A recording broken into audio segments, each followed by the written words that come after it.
இந்த கால வேளையிலும் உங்களை பார்க்கிற ஒவ்வொருவரையும் நினைக்கிறேன். ஹல்லேலூயா. கேட்கலன்னு நினைக்கிறேன். ஒவ்வொருவரையும் பார்க்கறதுல மிக்க மகிழ்ச்சி அடைகிறேன். ஹல்லேலூயா. பிள்ளைகளோடு குடும்பமாய் வந்தவர்களை ஆசீர்வதிக்கிறேன். பிள்ளைகள் இல்லாமலும் வந்தவங்களை ஆசீர்வதிக்கிறேன். புருஷனோடு வந்தவங்களை ஆசீர்வதிக்கிறேன். புருஷன் இல்லாமல் விட்டு வந்தவங்களையும் ஆசீர்வதிக்கிறேன். ஒவ்வொருவரும் குடும்பமாய் வந்தவங்க இன்னும் அதிகமாக ஆசீர்வதிக்கப்படுவாங்க. ஏனென்றால் ஆண்டவர் சபைக்கு குடும்பமாக வந்தது ஆண்டவர் என்ன பண்ணுறாரு? அப்படி சொல்ல நான் ஆண்டவர் எல்லாரையும் ஆசீர்வதிக்கிறார். குடும்பமாய் வரும்பொழுது நம்ம குடும்பமாக ஆசீர்வதிக்கப்படுறோம். ஹல்லேலூயா. நிச்சயமாக ஆண்டவர் ஒவ்வொருவரையும் ஆசீர்வதிப்பார். செய்திக்கு போகிறதுக்கு முன்பாக நாங்கள் ஒரு பெரிய டிராவலில் போயிட்டு வந்தது, அது ஒரு சின்ன காரியத்தை சொல்ல முடிக்க விரும்புகிறேன். 1ஆம் தேதி காலையில் 6:50 ட்ரெயின் இருந்துச்சு. மும்பைக்கு போக வேண்டிய எனக்கு தெரிஞ்ச ஒருத்தவங்களுக்கு வந்து கல்யாணம் இருந்தது. ஸோ அவங்க ரொம்ப வற்புறுத்தி இன்வைட் பண்ணதுனால என்னுடைய காலேஜ் வார்டனாக இருந்தாங்க. அங்கே நெருங்கின ஒரு ஃப்ரெண்ட் ஆகிட்டார். அவர் மட்டும் தான் தமிழாக இருந்தார். ஸோ அதனால் கூப்பிட்டுருந்ததுனால நாங்கள் போயிருந்தோம். இன்னொரு காரியம் என்னென்னா, அந்த கல்யாணத்தில் ரிசப்ஷனில் அண்ணனை வாசிக்க சொல்லி அப்புறம் பாட சொல்லியிருந்தாங்க. ஸோ அதனால் அது போயிருந்தோம். போகும்போது மொதல் ட்ரெயினை மிஸ் பண்ண உடனே சரி அன்றைக்கி போகல, அப்படியே ஃபுல்லாக டயர்டாகிட்டோம், முடியாது போல் அப்படின்னு நினச்சி கடைசியில் நைட் ட்ரெயின் எடுத்து 27 மணி நேரம் ட்ராவல். ட்ரெயின் ஃபுல்லாக உட்காந்து அப்படியே ஓடி அப்புறம் அங்கே போய் அங்கேயும் ரெஸ்ட் இல்லை, அங்கேயும் முடிச்சுட்டு அப்படியே உடனே அந்த ராத்திரியே கிளம்பி 3ஆம் தேதியே கிளம்பி இன்னைக்கு காலையில் 3 மணிக்கு வந்து சேர்ந்தோம். ஹல்லேலூயா. ஆண்டவர் பலத்தோடு வச்சிருக்கிறாரு. இன்னும் ஆண்டவர் அவருக்காக ஓடும்படியா என்னன்னு தெரியல, இன்னைக்கு இன்னும் இல்லாமல் உற்சாகமாக இருக்கிறேன். அடிக்கடி போயிட்டு வரணும் போல இந்த மாதிரி. ஹல்லேலூயா. ஆண்டவர் சோர்வு இல்லாமல் பலத்தோடு தூக்கம் இல்லைனாலும் தம்முடைய பிரசன்னத்தினால் ஆண்டவர் வச்சிருக்கிறார். ஹல்லேலூயா. நல்ல தேவன் நம் தேவன். ஹல்லேலூயா. அவர் மாறாதவராக இருக்கிறார். தொடர்ந்து ஊழியத்துக்காக ஜெபம் பண்ணுங்க, அது ரொம்ப ரொம்ப முக்கியமாக இருக்குது. ஹல்லேலூயா. நம்முடைய வாழ்க்கையில் ஜெபம் ரொம்ப ரொம்ப முக்கியம். நம்ம குடும்பமாக ஜெபிக்கும் போது, தனியாக ஜெபிக்கும் போது ஜெபம் காரியங்களை மாறுதலாய் முடிவு பண்ணும். உங்களுடைய வாழ்க்கையில் என்ன தேவைகள் இருந்தாலும் அதை நீங்கள் ஜெபிக்கும் போது ஆண்டவர் என்ன பண்ணுறாரு? ஜெபத்தை கேட்கிறவராக இருக்கிறார். இந்த காலை வேளையிலும் யூதா எழுதின பொதுவான நிருபம் கடைசியில் வெளிப்படுத்தல் விசேஷத்துக்கு முன்பாக இருக்கிற நிருபத்தில் 11வது வசனத்தை ஒரு வாசிங்க. இவர்களுக்கு ஐயோ, இவர்கள் காயினுடைய வழியில் நடந்து பீலேயாம் கூலிக்காக செய்த வஞ்சகத்திலே விரைந்தோடி கோரா எதிர்த்து பேசின பாவத்திற்குள்ளாகி கெட்டு போனார்கள். நாம் யாவரும் கண்களை மூடி செபிப்போம். நல்ல பிதாவே, இந்த காலை வேளைக்கு நன்றி செலுத்துகிறோம். ஆண்டவரே, எங்களை முழுவதுமாய் அர்ப்பணிக்கிறோம். பரிசுத்த ஆவியானவரே, எங்களோடு பேசுங்க. இயேசுவின் நாமத்தின் நல்ல பிதாவே, ஆமென். யூதா இந்த நிருபத்தை அவர் யார்? இந்த யூதா அப்படின்னு நம்ம பார்க்கும்போது 1வது வசனத்தில் இயேசு கிறிஸ்துவனுடைய ஊழியக்காரனும் யாக்கோபுடைய சகோதரமாக இருக்கிற இந்த யூதா இந்த நிருபத்தை எழுதுகிறார்.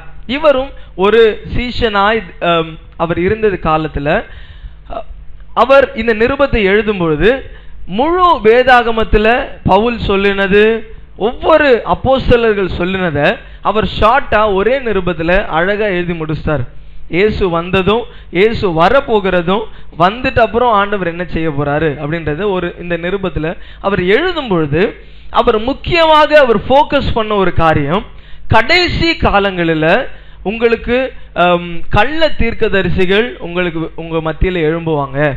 அதுவும் பார்த்தீங்கன்னா அந்த வார்த்தை உங்க மத்தியில தான் எழும்புவாங்க, வெளியே இருந்து வர மாட்டாங்கன்னு சொல்றாரு. ஹல்லேலூயா. கள்ள தீர்க்கதரிசிகளா இருக்கட்டும், கள்ள போதகர்களா இருக்கட்டும், தேவனுடைய வசனத்துக்கு விரோதமாய் அவருடைய வார்த்தைக்கு விரோதமாய் அதை பிரட்டுகிறவர்கள் அப்படின்னு சொல்லலாம். வசனத்தை சிம்பிளா பேசுறதை விட்டுட்டு வெளிப்பாடு கிடைச்சிச்சு, ஆண்டவர் எனக்கு இதை கொடுத்தாரு அதை கொடுத்தாருன்னு சொல்லி வசனத்தை வெளிப்படையா பேசாம சுவிசேஷத்தை மாற்றி பேசுகிறவர்கள் இந்த உலகத்துல எழும்பி கொண்டிருக்கிறாங்க. நான் இதை பைபிள் ஸ்டடியில சொன்னேன்.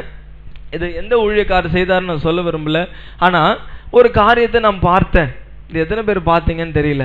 அவர் என்ன பண்ணாரு, ஒரு டிவிடி எடுத்தாரு. அதை எடுத்துட்டு ஒருத்தவங்க கிட்ட அப்படி கொடுத்தாரு. அவங்க கொடுத்த உடனே அப்படியே அந்நிய பாஷையில் நிரம்பி அப்படியே கீழே விழுந்தாங்க. உடனே அவர் சொன்னாரு, இந்த சீடியில் எவ்வளோ வல்லமை இருக்கு, இதை நீங்க என்ன பண்ணுங்க, வாங்கி எல்லாரும் யூஸ் பண்ணுங்க. உங்களுக்கு ஆண்டவருடைய வல்லமை நீங்க என்ன பண்ணுவீங்க, பார்ப்பீங்க. அது ஆண்டவர் இயேசு எந்த இடத்துல இந்த மாதிரி போய் டிவிடிலாம் யூஸ் பண்ணி நான் பார்க்கல. ஆனா யோசிச்சு பார்த்தீங்கன்னா இது நமக்கே ஒரு யோசிக்கும் போது ஒரு, அதாவது யோசிச்சு பாருங்க, இது நடக்கிற காரியமா இல்லை. டிவிடியில் ஆண்டவர் வல்லமை போகுமானா நம்ம ஆண்டவருடைய வல்லமை குறைவாய் பேசுகிறதற்கு அல்ல, ஊழியத்தின் பாதையில ஆண்டவருடைய சத்தத்தை கேட்காம ஊழியத்தின் மூலமாய் நிறைய குளிர் காயறவங்க நிறைய பேர் இருக்கிறாங்க. நான் கட் அண்ட் ரைட்டா இன்னைக்கு காலையில பேச விரும்புகிறேன். ஆவியானவர் என்ன சொல்றாரோ அதை நான் சொல்ல விரும்புகிறேன்.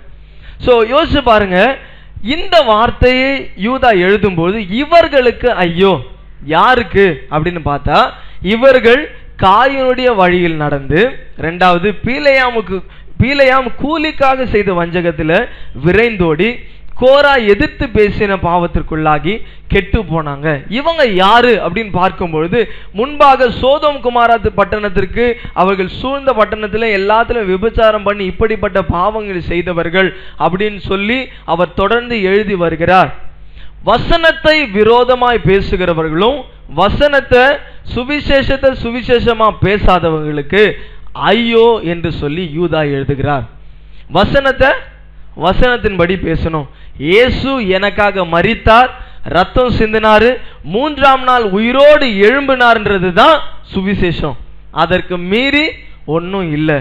வெளிப்படுத்தின விசேஷத்துக்கு அப்புறம் உங்களுக்கு ஒரு புத்தகத்தை நான் எழுதி தரேன், அதை படிங்கன்னு யாராவது சொன்னாங்கன்னா உடனடியாக நீங்க சொல்ல வேண்டியது அது எனக்கு அவசியம் இல்லை. ஏனென்றால் ஆண்டவர் எவ்வளோ இந்த ஒவ்வொரு வசனங்களும் பரிசுத்த ஆவியானவரால் அருளப்பட்டிருக்கிறது. அப்படின்னா ஆண்டவர் அதோட சேர்த்து என்ன பண்ணிருப்பார், கொடுத்திருப்பார். சோ அநேக தீர்க்கதரிசிகளா இருக்கட்டும், அநேக உபதேசங்கள் சொல்லுகிறவர்களா இருக்கட்டும், அவர்கள் எல்லாரும் இந்த ஒரு சபைக்குள்ளாக, ஒவ்வொரு சபைக்குள்ளாக, சபைன்னு சொல்லும் போது ஆண்டவர் நம்ம ஒரு அவர் தலையா இருக்கிறதா நம்ம எல்லாரும் ஒரு சபையா இருக்கிறோம். ஹல்லேலூயா. அப்போ இந்த திராட்சை தோட்டத்துல நல்ல மரம் எல்லாம் வளர்ந்துட்டே வருது. ஆனா ஒரு மரம் அவருக்கு பிடிக்காத கனி என்ன பண்ணுது, கனி கொடுக்கல. தவறான காரியங்களை செய்யறதுனால ஆண்டவர் என்ன சொல்றார், நான் இந்த மரத்தை பிடுங்கி போடணும் அப்படின்னு சொல்லி அவர் ஒரு ஊமையாக இயேசு சொல்லுகிறதை நம்ம பார்க்கிறோம்.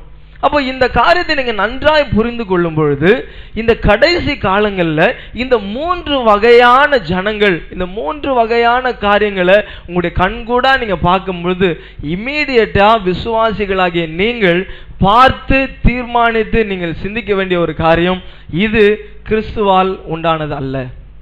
ஹல்லேலூயா. இயேசு என்ன சொல்றாரோ அதன்படி அவங்க சொல்றாங்கன்னா அது இயேசுவின் மூலமாய் சொல்லப்பட்டிருக்கு. இயேசு சொன்னதை தாண்டி ஒன்று சொல்றாங்கன்னா, இல்ல இப்படியும் செய்யலாம் அப்படின்னு சொன்னாங்கன்னா அது சேராது. ஏன்னா ஆண்டவர் அப்படி சொல்லவில்லை. யோசிச்சு பாருங்க, அநேக காரியங்களை ஒரு உதாரணத்தை கூட சொல்ல விரும்புகிறேன். கம்யூனியன்ல ஆண்டவர் அப்பத்தையும் ரசத்தையும் என்ன பண்ணார், இதை முன்பாக நான் சொல்லியிருக்கிறேன். அப்பத்தையும் ரசத்தையும் என்ன பண்ணார், எடுத்து விட்டு நீங்கள் வாங்கி பூசியுங்கள், இது நினைவு கூறும்படி செய்யுங்கள். இந்த அப்பம் என்னுடைய சரீரத்துக்கு ஒத்தது, இந்த திராட்சை ரசம் இது என்னுடைய ரத்தத்துக்கு ஒத்தது, அதனால் இதை நீங்க நினைவு கூறும்படி செய்யுங்கன்னார். ஆமென். அது அவர் நினைவு கூறும்படி செய்யுங்கள்னு சொன்னதுனால இப்ப ஜனங்கள் எப்படி மாற்றுறாங்கன்னா, ஆண்டவருக்கு அன்னைக்கு அப்பமும் ரசமும் இருந்ததுனால அவர் நினைவு கூறும்படி செய்ய சொன்னாரு. இன்னைக்கு பர்கரும் பெப்சியும் என்ன பண்ணிக்கலாம், கொடுத்துக்கலாம். ஏன்னா ஆண்டவர் அப்போ அவருக்கு பர்கர் கிடைக்கல அப்படின்னு சொல்றாங்க. இப்ப யோசித்து பாருங்க, அநேக காரியங்களுக்கு நாம் கவனமா இருக்கிறவர்களா இருக்க அழைக்கப்பட்டிருக்கிறோம். விசுவாசிகள் வஞ்சிக்கப்படாமல் தேவனுடைய பரிசுத்த வாழ்க்கையில வாழும் பொழுது, வசனத்தின்படி நீங்க நடக்கும் பொழுது வஞ்சிக்கப்பட மாட்டீங்க. ஆனா வசனத்தின்படி நடக்கலனா யாரு என்ன சொன்னாலும் பின்னாடியே போற வேலை தான் விசுவாசி, வஞ்சிக்கப்படுற விசுவாசி. ஏன்னா வசனத்தின்படி வசனம் என்ன சொல்லுதுன்னு தெரியல. கிறிஸ்துவாகிய இயேசு அவர் ஆரம்பத்திலிருந்து முடிவு வரையிலும் தம்முடைய சுவிசேஷத்தை அவர் ஆதியில ஆரம்பிச்சாரு. இன் த பிகினிங், ஆதியிலே தேவன் வானத்தையும் பூமியும் சிருஷ்டித்தாரு.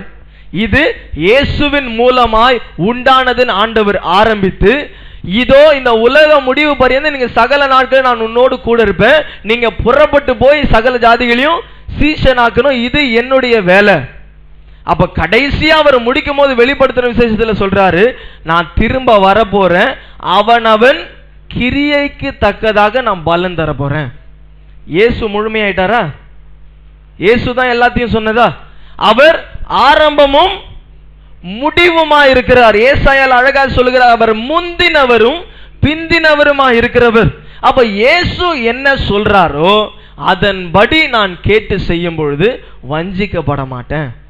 அப்ப யாரு வஞ்சிக்கப்படுறான்னா, இந்த 3 கேட்டகரிய கேட்டு போறவங்க. முதலாவதாக காயினுடைய வழியில் நடந்து பாருங்க. ஆதியாகமம் நமக்கு நன்றா இந்த கதை தெரியும். காயினும் ஆபேலும் என்ன பண்ண, அண்ணன் தம்பிங்க 2 பேரு. அவர்கள் ஒன்றாய் வாழ்ந்திருந்த காலத்துல அவங்க என்ன பண்ணாங்க, காணிக்கை செலுத்துறதுக்காக ஆண்டவர் என்ன பண்ணாரு, கூப்பிட்டார். அப்போ இதை 4வது அதிகாரத்தில் பார்க்கிறோம். நாம் ஆதியாகமம் 4வது அதிகாரத்துக்கு போகும்பொழுது 1 to 16வது வசனம் வரையிலும் இவர்களுடைய காரியத்தை நம்ம பார்க்கிறோம். அப்போ காயின் ஆண்டவர் காணிக்கை கொடுக்க சொல்றாரு. அப்ப காணிக்கை கொடுக்க சொல்லும் போது ஆபேல் ஆடுகளை மேய்க்கிறவனானான், காயின் நிலத்தை பயிரிடுகிறவனானான். அப்போ சில நாள் கழித்து கர்த்தர் காணிக்கையை என்ன பண்ண சொன்னாரு, கொண்டு வர சொன்னாரு. அப்போ ஆபேல் காணிக்கை செலுத்துறான். என்ன செலுத்துறான்? ஆடுகள்ல தலையீற்று எல்லாத்திலையும் ஃபர்ஸ்ட் எனக்கு ஆண்டவருக்கு நான் பெஸ்ட்டை கொடுக்கணும் அப்படின்னு சொல்லி அவன் ஃபர்ஸ்ட் காரியங்களை என்ன பண்றான், ஆபேல் கொடுக்குறான். ஆனா காயினை பார்த்தீங்கன்னா அவனுடைய விளைச்சல்ல அவனுடைய வந்த கனிகள்ல நம்ம எங்க வாசிக்கிறோம், 5வது வசனத்துல காயினும் அவன் கனிகளையும் அவன் அங்கீகரிக்கவில்லை. ஏன்னா ஆண்டவர் அவனை முழு இருதயத்தோடு அவன் என்ன பண்ணல, கொடுக்கல. இப்ப பாருங்க, நன்றாய் நம்ம பார்க்கும் பொழுது அந்த இடத்துல அவனுக்கு எரிச்சல் வருது. காயினுக்கு என்ன வந்துச்சு, எரிச்சல் வந்துச்சு. ஏன் காயினுக்கு எரிச்சல் வரணும்? ஏன்னா ஆண்டவர் என்ன பண்றாரு, ஆபேலுடைய காணிக்கைய அங்கீகரிச்சுட்டாரு. யோசித்து பாருங்க, இது வெளியரங்கமான விரோதம் இல்ல, உள்ளத்துல இருந்து வந்த விரோதம். ஹல்லேலூயா. மனுஷனுக்கு அவனுக்கு நடக்கிற காரியங்கள் எல்லாமே வெளியரங்கமாய் நடக்கிறதல்ல, எல்லாமே உள்ளத்திலிருந்து நடக்கிறது. ஒரு மனுஷன் பேசுறது கூட திடீர்னு கோபத்துல இப்படி பேசிட்டேன் என்னை மன்னிச்சுக்கோங்க அப்படின்னு சொன்னாங்கன்னா அதை ஏத்துக்காதீங்க. ஏன்னா ரொம்ப காலமா உங்களை பார்த்து சொல்லணும்னு அவங்களுக்கு ஆசை, அது அந்த டைம்ல கிடைச்சிச்சு, அவங்க என்ன பண்ணிட்டாங்க, சொல்லிட்டாங்க. யோசிச்சு பாருங்க, அநேக சூழ்நிலையில அந்த கோபத்தின் நேரத்துல தான் உங்க வாய் தானா இருதயத்தில் இருக்கிறத பேசும். கோபத்துல தான் உங்களுடைய வாய் தானா பேசும், இஷ்டத்துக்கு பேசுவோம், இப்படி பேசுவோம் அப்படி பேசுவோம், நீ சரியில்லை, நீ இது பண்ண மாட்ட, நீ இப்படிப்பட்டவன், நீ எல்லாத்தையும் தீமையான எல்லா சாபமும் அந்த கோபத்துல தான் வரும், அந்த எரிச்சலின் நேரத்துல. ஏனென்றா பிசாசுக்கு அதுதான் வேலை. இப்ப பிசாசு இதை விதைக்கிறதுனால அவன் நன்மையை கொடுக்காம அவன் இருதயத்திலிருந்து தீமையை என்ன பண்றான், கொடுக்கிறான். நல்லா பாருங்க, அந்த இருதயத்தின் நிறைவினால் வாய் பேசுகிறது. உன் பொக்கிஷம் எங்க இருக்குதோ அங்கேயும் உங்க இருதயம் இருக்கும். அப்போ இருதயத்திலிருந்து பேசும்போது இந்த வசனத்துல நம்ம யூதால பார்த்தோம், காயினுடைய வழியில என்ன பண்ணாங்க, அவங்க நடந்தாங்க. காயினுடைய வழியில நடந்தாங்கன்ற அர்த்தத்தை நம்ம பார்க்கும் பொழுது அவர்கள் எரிச்சல் உள்ளவர்களாய், அவள் கோபம் உள்ளவர்களா என்ன பண்றாங்க, நடக்கிறாங்க. தேவனுக்கு விரோதமா இருக்கிறாங்க. மனுஷர்களை அவர்கள் சரியாய் நடத்தல.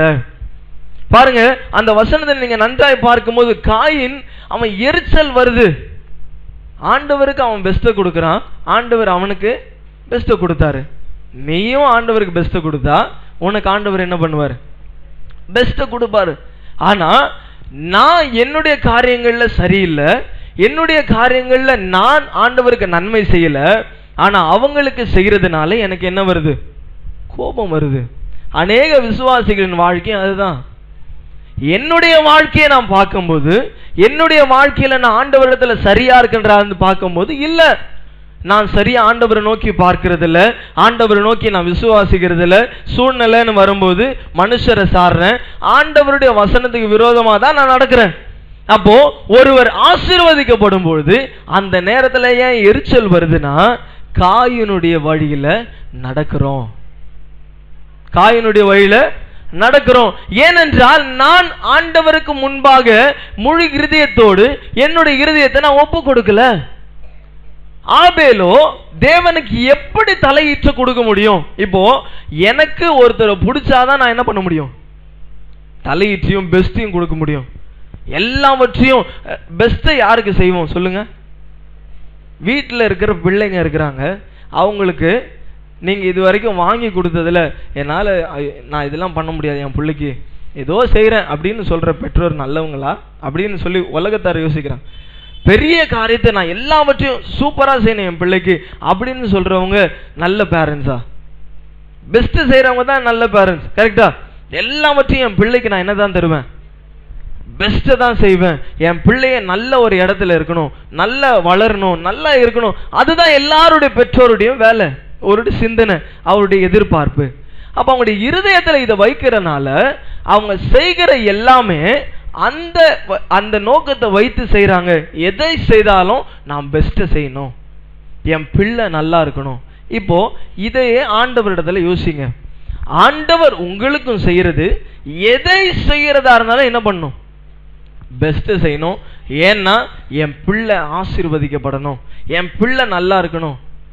ஆனா இந்த இடத்துல மாறுகிற ஒரு காரியம் என்னன்னா, காயின் தான் இருதயத்துல எரிச்சல் பட்டா. ஹல்லேலூயா. நாமும் நம்முடைய வாழ்க்கையில நம்முடைய இருதயத்துல அந்த சரியான இருதயம் உடையவர்களா இருந்தோம்னா, என் வாழ்க்கையில் நான் நடக்கும் பொழுது நான் சரியான இருதயம் உள்ளவனா இருந்தேன்னா என் முகமும் சிரிப்புள்ள முகமா இருக்கும். நானும் உருன்னு இருக்க மாட்டேன், கோபப்பட்டு இருக்க மாட்டேன். இப்ப மனுஷங்களை பார்த்தீங்கன்னா அவங்களுடைய இருதயத்தில் இருக்கிறதா வெளியே காண்பிக்கும். அதனாலதான் அழகா சொன்னாங்க, அகத்தின் அழகு முகத்துல தெரியும். என்ன இங்க இருக்கோ அதுதான் வெளியே. அதாவது இருதயத்துல ஒரு விஷயத்தை வச்சுட்டு ஒருத்தர்கிட்ட நீங்க சிரிச்சு பேச முடியாது. இப்போ ஒருத்தர் இடத்துல விரோதமா நீங்க ஒரு காரியத்தை வச்சிருக்கிறீங்க, அவங்களுக்கு விரோதமா ஒரு காரியம் இருக்கு உங்களுடைய உள்ளத்துல, அதை நீங்க சொல்றதுக்கும் தைரியம் இல்லை, அதை நீங்க சொல்ல முடியல. ஆனா என்ன பண்றீங்க?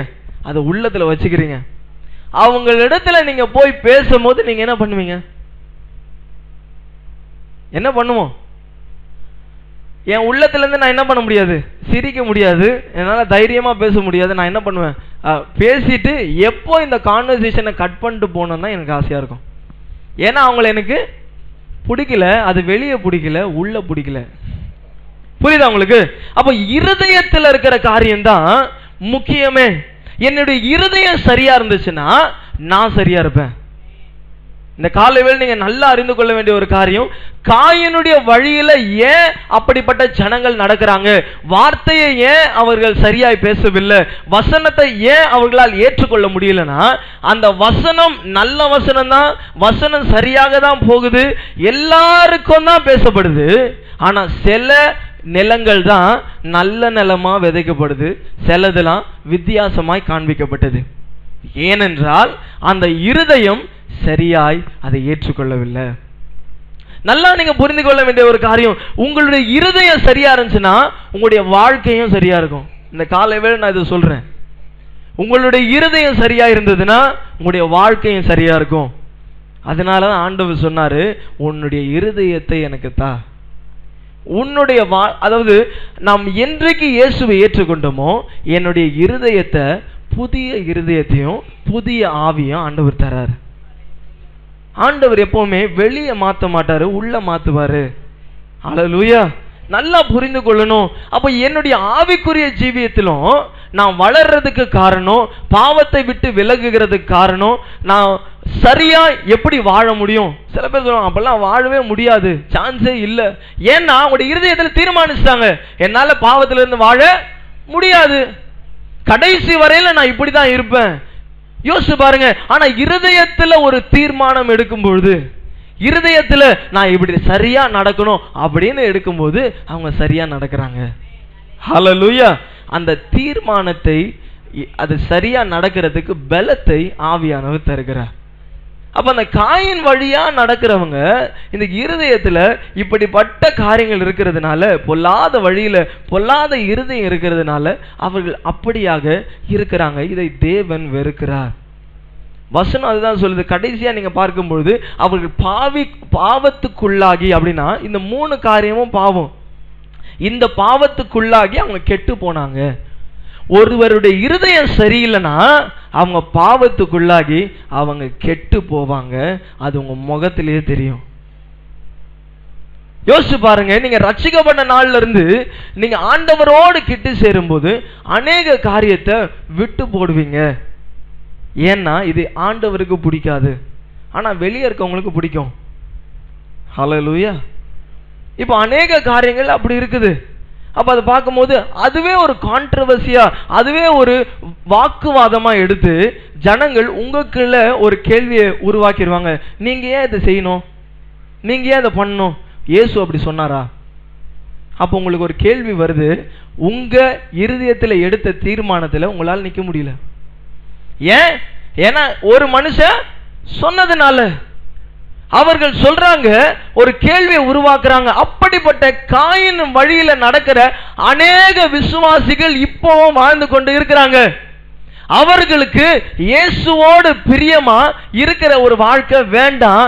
ஏனென்றா பாவத்தை விட்டு விலகிறதுக்கு அவங்களுக்கு கொஞ்சம் முடியல. அதனால எனக்கு கம்பெனி வேணும், அவங்க தனியா இருந்தா நல்லா இருக்காதுன்னு சொல்லி எல்லாரும் என்ன பண்றாங்க, ஒரு கேள்வியை உருவாக்கி ஆட்களை சேர்த்துக்கிறாங்க. விசுவாசிகளும் அவர்கள் ஆவியில நடத்தப்படாததுனால வஞ்சிக்கப்பட்டு மாம்சத்துக்குரியவர்களா நடக்கிறாங்க. இதுதான் இந்த காலங்களில் இப்படி ஒரு ரொட்டேஷனாவே நடக்குது. நான் பாவத்துல இருந்து விலகி வர பாக்குறேன், இன்னொருத்தரை பாக்குறேன், அவங்க சரியா இல்ல. அப்ப அவங்களே சரியா இருக்க முடியல, நான் எப்படி சரியா இருக்க முடியும்? ஒரு தடவையாவது உங்களுடைய இருதயத்துல நீங்க தீர்மானித்து இயேசுவிடத்துல, ஆண்டவரே நான் பரிசுத்த வாழ்க்கையை வாழணும், உமக்காய் ஜீவிக்கணும், உங்களுடைய வசனத்தின்படி நடக்கணும், ஆண்டவரே இன்று முதல் நான் நீங்க சொல்றதுதான் கேட்பேன் அப்படின்னு சொல்லுகிற ஒரு தீர்மானத்தின் வாழ்க்கையை நீங்க எடுக்கும் பொழுது மனுஷர்களுக்கு விரோதமா நீங்க வாழ்வீங்க.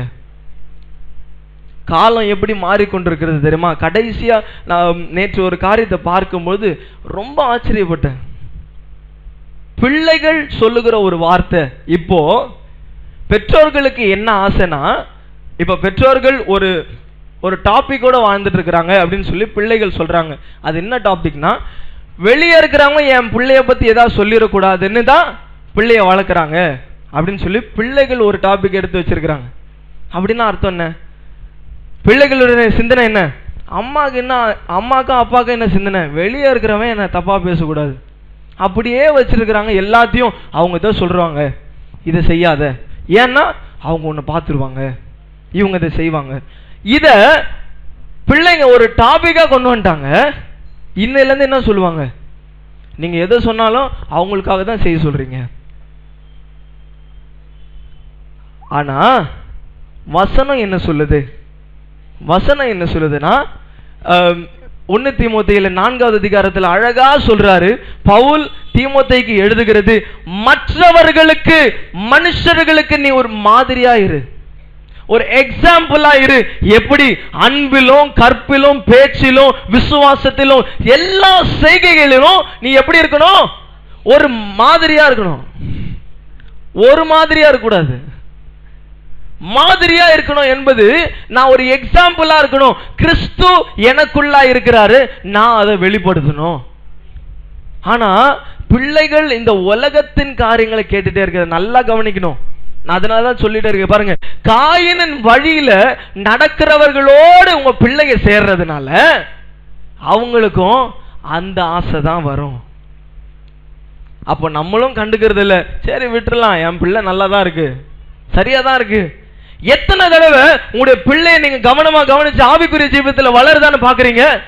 உங்களுடைய பிள்ளை சரியா தேவனுடைய வசனத்தை வாசிக்கும் பொழுது அதை சரியா இந்த வயசுலயே தீர்மானிக்கிறது தெரியும்.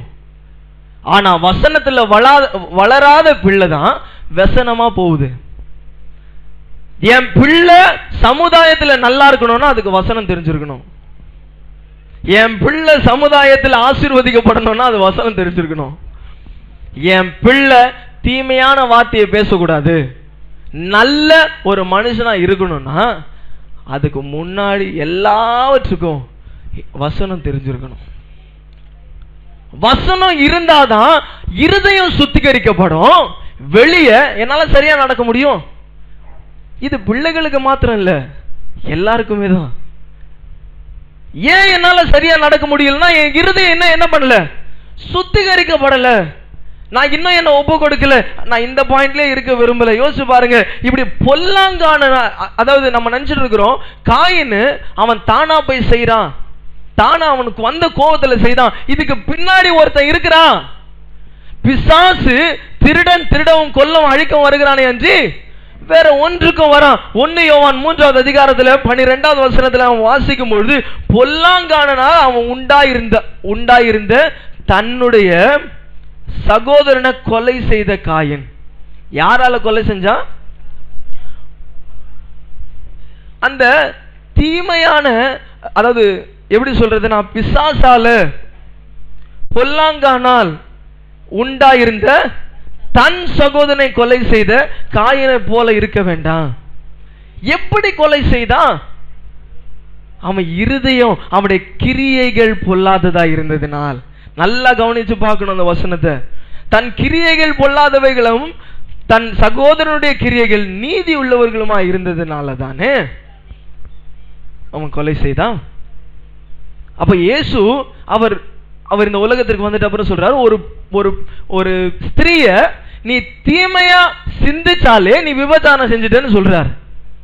அதே நேரத்தில் நீ ஒரு சகோதரனை வெறுத்தனா நீ அவனை கொலை செஞ்சுட்டேன்னு அர்த்தம். ஹல்லேலூயா. அப்போ என் இருதயத்துல நான் ஒருத்தரை வெறுத்துட்டேன்னா, நான் இருதயத்துல ஒருத்தர் கூட பேச மாட்டேன், இவங்களுக்கும் எனக்கு சம்பந்தம் இல்லை, நான் ஏன் இவங்க கிட்ட பேசணும் அப்படின்னு யோசிச்சிட்டீங்கன்னா அவங்கள கொலை செய்துட்டீங்க. காயினுடைய வழியில நீங்க நடந்துட்டு இருக்கிறீங்க. ஒருத்தர் இடத்துல பொதுவா கேட்கும் போது, நீங்க உங்களுக்கு விரோதமா யாரா இருக்கிறாங்களா? போலீஸ் என்ன கேட்பான்? ஒரு கொலை நடந்துச்சுன்னா முத கேள்வி, உங்களுக்கு விரோதமா யாரா இருக்கிறாங்களா? சும்மா நடக்குமா? உங்களுக்கு விரோதமா ஒருத்தர் இருந்தாதான் அது நடக்கும். நமக்கு விரோதமா ஒருத்தன் இருந்துட்டே தான் இருக்கிறான், அவன் தான் பிசாசானவன், மனுஷன் கிடையாது. ஒவ்வொரு விசுவாசியும் சிந்திக்க வேண்டிய ஒரு காரியத்தை இன்றைக்கு நீங்க இதை கண்டுபிடிச்சிட்டீங்கன்னா என்றைக்குமே ஒரு மனுஷனை நீங்க வெறுக்க மாட்டீங்க. ஒரு மனுஷனை ஏன் வெறுக்கிறோம்னா அவன் கிரியை பார்த்து வெறுக்கிறோம். அந்த கிரியை எதனால வருது? பிசாசுனால வருது. அப்ப நீங்க பிசாசை வெறுத்தீங்கன்னா அந்த மனுஷனை வெறுக்க மாட்டீங்க. கிரியை யாருனால வருது? அப்ப நீங்க அந்த மனுஷனை வெறுக்கிறதுனால யார வெறுக்கணுமோ அவனை வெறுக்கல. சோ பிசாசு வேலை செஞ்சுட்டு தான் இருக்கிறான். இந்த மனுஷன் கூட நான் சேர்ந்தா கடைசி வரைக்கும் இவர் இப்படிதான் இருப்பாரு, இவர் கூட நான் சேரக்கூடாது, இவர் கூட இப்படி பண்ணக்கூடாது. யோசிச்சு பாருங்க, ஆண்டவர் எல்லாரையும் தான் தாயின் கருவில் உருவாக்கும் முன்னே பேர் சொல்லி அழைச்சாரு. என்ன மட்டுமா அழைச்சாரு? சுவிசேஷம் யாருக்கு சொல்லப்பட்டுச்சு? இந்த உலகத்துல இருக்கிற எல்லா ஜனங்களும் ரட்சிக்கப்படணும்னு தான் இயேசு இந்த உலகத்துக்கு வந்தாரு. அப்போ ஆண்டவர் சொல்றாரு, இந்த உலகத்துல ஒரு மனுஷனை நீ மன்னிக்காவிட்டால் பரலோகத்தில் இருக்கிற உன் பிதா உனக்கு என்ன பண்ண மாட்டார். அப்படின்னா அர்த்தம் என்ன? கிறிஸ்தவனுக்கு கிறிஸ்தவன் மன்னிக்கிறது அதை மாத்திரம் பேசல, எல்லாருக்கும் மன்னிக்கணும்னு ஆண்டவர் பேசுறாரு. அதனாலதான் ஆண்டவர் நல்லோர் மேலும் தீயோர் மேலும் ஆண்டவர் மழையை பெய்ய பண்றாரு. யோசிச்சு பாருங்க, ஆண்டவர் நம் மனுஷர்களை பார்க்கும் பொழுது அவங்களுடைய இருதயத்தின் நிறைவினால் வாய் பேசுது. அவங்களுடைய இருதயம் பொல்லாங்கானால் அவனால நடத்தப்படுறதுனால அவங்க தீமையானவர்களா தெரியுறாங்க. அதனாலதான் என்னுடைய உதாரணம், நமக்கு ஒரு நன்றாய் தெரிஞ்ச ஒரு உதாரணம் இயேசுவானவர். மனுஷன் எப்படிப்பட்டவனா இருந்தாலும் அவனை நேசித்தாரு, பிசாசை வெறுத்தாரு. இதை ஒரு விசுவாசி அறிந்து கொண்டானா அவன் மனுஷனை வெறுக்க மாட்டான், உள்ள இருக்கிற கிரியைகளை வெறுப்பான். இயேசு ஏன் பாவிகளோடு இருந்தாருன்னா அவர் ஜனங்களை நேசிச்சாரு, ஆனா அவங்க செய்யற கிரியைகளை வெறுத்தாரு. புரியுதா உங்களுக்கு நல்லா? அப்ப காயினுடைய வழியில நானும் நடக்கிறேன்ற அர்த்தம் என்ன தெரியுமா? அவங்க செய்யற அவங்கள நான் வெறுக்கிறதுனால நான் அவங்கள மன்னிக்க கூடாம கடைசி வரைக்கும் அவங்களுக்கும் எனக்கும் சாப்டரை நான் க்ளோஸ் பண்றேன். இயேசு உங்களை கொண்டு ஆண்டவர் செய்கிற காரியத்தை அவர் செய்யக்கூடாம போகுது. அப்ப காயினுடைய வழியில நான் எப்படி நடக்க முடியாம இருக்க முடியும்? இயேசு சொல்றாரு, உன் சகோதரன் உனக்கு விரோதமா ஒரு காரியத்தை செய்தா அவனை ஒரு தடவை மன்னிக்காத, 7 ஒருத்தர் கேட்டாரு, நான் 7 தடவையும் மன்னிச்சிட்டேன், ஆனா அவன் திருப்பி அப்படியே செஞ்சுன்னு இருக்கிறான், அதுக்கப்புறமா நான் எப்படி அவனை மன்னிக்கிறது? 7 தடவைனா எத்தனை தடவை தெரியுமா? 490 தடவை. அது ஒரு நாளைக்கு. ஆண்டவர் வருஷ கணக்கில் சேர்த்து 490 சொன்னார்ல. ஒரு நாளைக்கு 490 தடவை மன்னிச்சிட்டீங்கன்னா அதுக்கு அடுத்த நாள் பார்ப்போம். அது முடியாது. அதனாலதான் சொல்றேன், அடுத்த நாள் பார்ப்போம். யோசிச்சு பாருங்க, நான் காயினுடைய வழியில நடந்தா நான் பாவத்துக்குள்ளாயி நான் கெட்டு போயிடுவேன். நான் நல்லா நடக்கணும்னா தேவனுடைய வசனத்துல நான் நடக்கணும், நான் செம்மையானதை செய்யணும், ஆண்டவர் எனக்கு ஆசீர்வாதத்தை தரணும், எனக்கு ஒரு பேரியர் இருக்க கூடாதுன்னா, நான் சமாதானமா இருக்கணும்னா நான் மற்றவங்களை மன்னிக்க தொடங்கணும். ஹல்லேலூயா.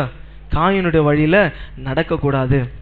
இரண்டாவதாக, பீலேயாம் கூலிக்காக வஞ்சகத்தில் விரைந்தோடின ஒரு காரியத்தை. இப்படிப்பட்ட பீலேயாம், நம்ம இதை என்னாகமம் எழுதி கொள்ளுங்க, 22வது அதிகாரத்திலிருந்து 25வது அதிகாரம் வரையிலும் அவர் செய்த இந்த காரியத்தை நம்ம பார்க்கிறோம். வஞ்சகத்துக்கு விரைந்தோடின பீலேயாம்.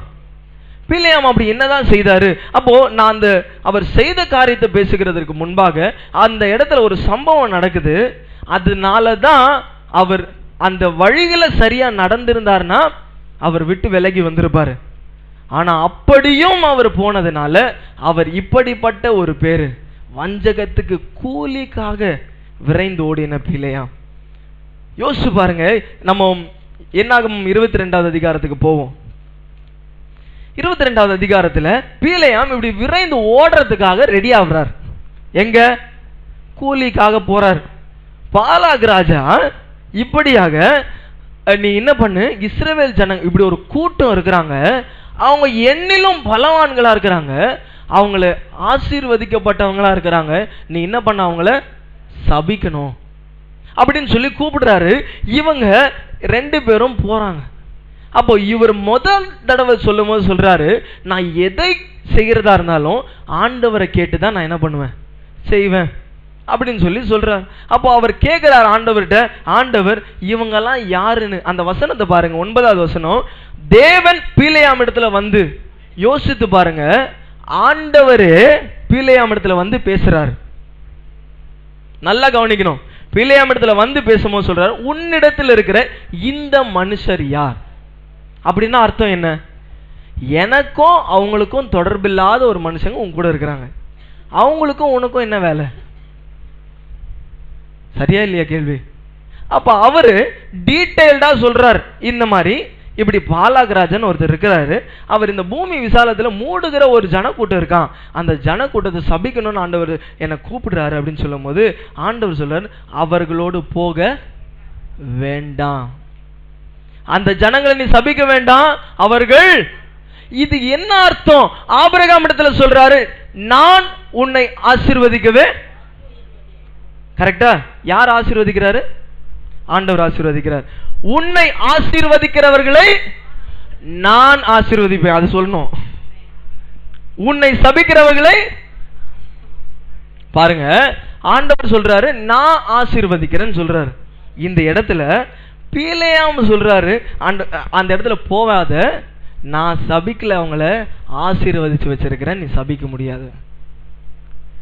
அப்போ இந்த விஷயத்தை பீலேயாம் சொல்லி அனுப்புறாரு, நான் வர முடியாது.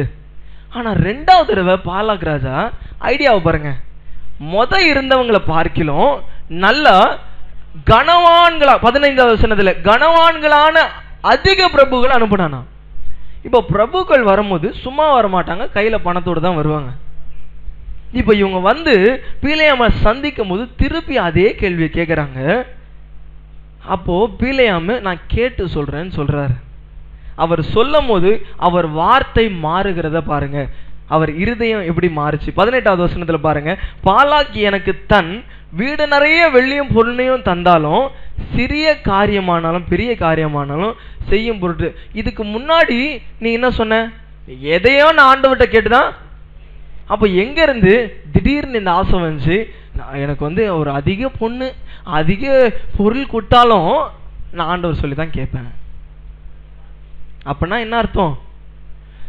ரெண்டாம் ஒரு சான்ஸ் வந்திருக்கு, பணம் விட்டுச்சுன்னா திருப்பி வராது. ஆண்டவரிடத்துல அப்ப போகும்போது இருதயத்துல உனக்கு என்ன இருக்குதோ அதன்படிதான் ஆண்டவர் உனக்கு பதில் தருவாரு. நீ என்ன ஆசைப்பட்ட? ஆண்டவரே வீடு நிறைய பொண்ணு, வீடு நிறைய வெள்ளி. யாரு கொடுப்பா இந்த உலகத்துல? மற்றவங்களை ஆசீர்வதிக்கிறதுனா ஆண்டவரே வச்சிருக்கிறீங்க. அதுதான் விஷயம். அவர் ஆசீர்வதிக்கிற காரியத்தை பெற்றுக்கொண்டீங்கன்னா ஆசீர்வாதமா இருக்கும்.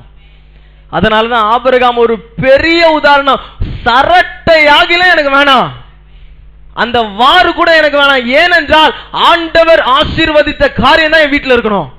அதை மீறி ஒரு மனுஷன் ஆசீர்வதிக்கிறன்னு கொண்டு வந்து வச்சீங்கன்னா அது உங்களுக்கு சாபம் தான். யோசிச்சு பாருங்க. இப்படிப்பட்ட ஆண்டவருடைய ஆசீர்வாதத்தை ஆண்டவரே நீர் ஆசீர்வதி ஆண்டவரே, அவர் மூலமா வரணும். அது வரைக்கும் தான். அதுக்கு மேல மிஞ்சி போனீங்கன்னா தான் பிரச்சனை.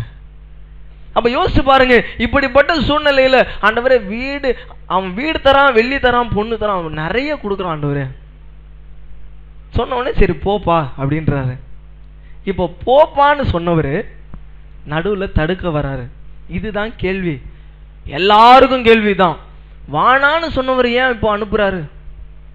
உன் இருதயத்துல நீ ஆசைப்பட்ட, உன் இருதயத்துல என்ன தோணுதோ மன விருப்பத்தின்படி அவர் தந்தருளுகிறவர். இப்ப அவன் கிளம்புறான். நான் இந்த இடத்துல நிக்க விரும்பல, தொடர்ந்து பாருங்க. பாருங்க 22வது வசனத்துல, அவன் போகிறதுனால் தேவனுக்கு கோபம் உண்டாச்சு, கர்த்தருடைய தூதரானவர் வழியில வந்தார். இப்போ ஒரு கேள்வி கேட்கிறேன், இது இயேசுவா இல்ல தேவ தூதனா? நான் ஸ்ட்ரைட்டா ஆன்சரே உங்ககிட்ட கொடுத்தேன். தேவ தூதன் சொல்றவங்களாம் கை தூக்குங்க, தைரியமா கை தூக்குங்க. ஏதோ நான் கேட்க மாட்டேன். தேவ தூதன் அப்படின்னு சொல்றவங்களாம் கை தூக்குங்க. இயேசுன்னு சொல்றவங்களாம் கை தூக்குங்க. அங்க ஆளே வரலப்பா அப்படின்னு சொல்றவங்களாம் கை தூக்குங்க. அப்படி சில பேர் உட்கார்ந்துருக்கீங்க. முதல்ல ஒரு கேள்வி கேட்டா அது கை தூக்குங்கன்னா அப்படி பாதி வந்துச்சு. அப்புறம் இயேசுவான்னா அப்படியும் வரல.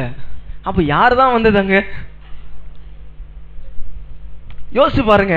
அந்த இடத்துல நான் இதை வாசிக்கும் போது கர்த்தருடைய தூதனானவர் 23வது வசனத்துல உருவின பட்டயத்தை தம்முடைய கையில பிடித்து கொண்டு, எந்த தூதன் உருவின பட்டயத்தோட கையில வந்திருக்காரு? இதுவரைக்கும் நான் படிச்சதுல எந்த தூதனும், அதாவது மரியாளுக்கு முன்னாடி வந்து பயப்படாதே அப்படின்னு எங்க உருவின பட்டயத்தோட வந்தாரா? இல்ல. ஆனா இன்னொரு இடத்துல யோசுவா திருப்பும் பொழுது 2வது அதிகாரத்துல, 2வது அதிகாரம் இல்ல,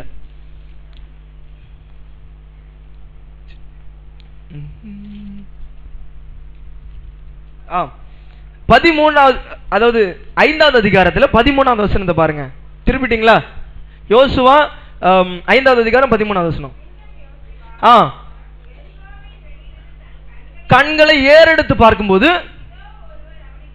ஒருவர் அவனுக்கு எதிராக நிக்கிறாரு. உருவின பட்டயம் அவர் கையில் இருந்தது. நீர் எங்களை சேர்ந்தவரா?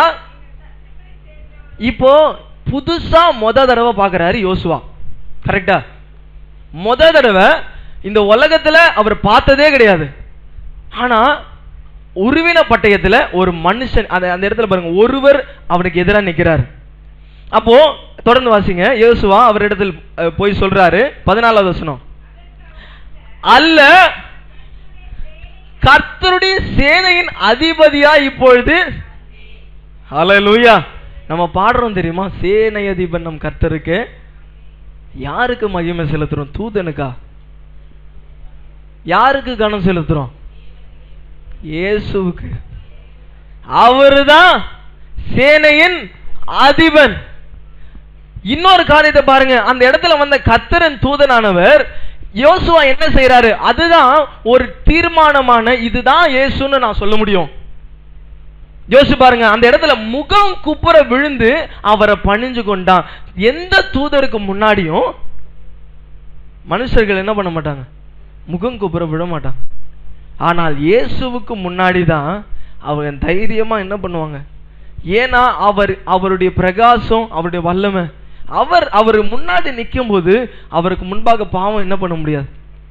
அவர்கள் இம்மீடியட்டா தங்களை தாழ்த்துறாங்க. முழங்கால் முடங்கும். யாருக்கு முன்னாடி? இயேசுவுக்கு முன்னாடி. இப்போ பீலேயாமுக்கு முன்னாடி இயேசு வந்து நிற்கிறாரு. இப்போ இங்க போவோம். எல்லாம் என்னாகமத்துக்கு வந்துட்டீங்களா? இப்போ என்னாகமத்துல நம்ம பார்க்கும்போது பீலேயாமுக்கு முன்னாடி அவர் வந்து நிற்கிறாரு. அவர் வந்து நிற்கும் போது தொடர்ந்து வாசிங்க.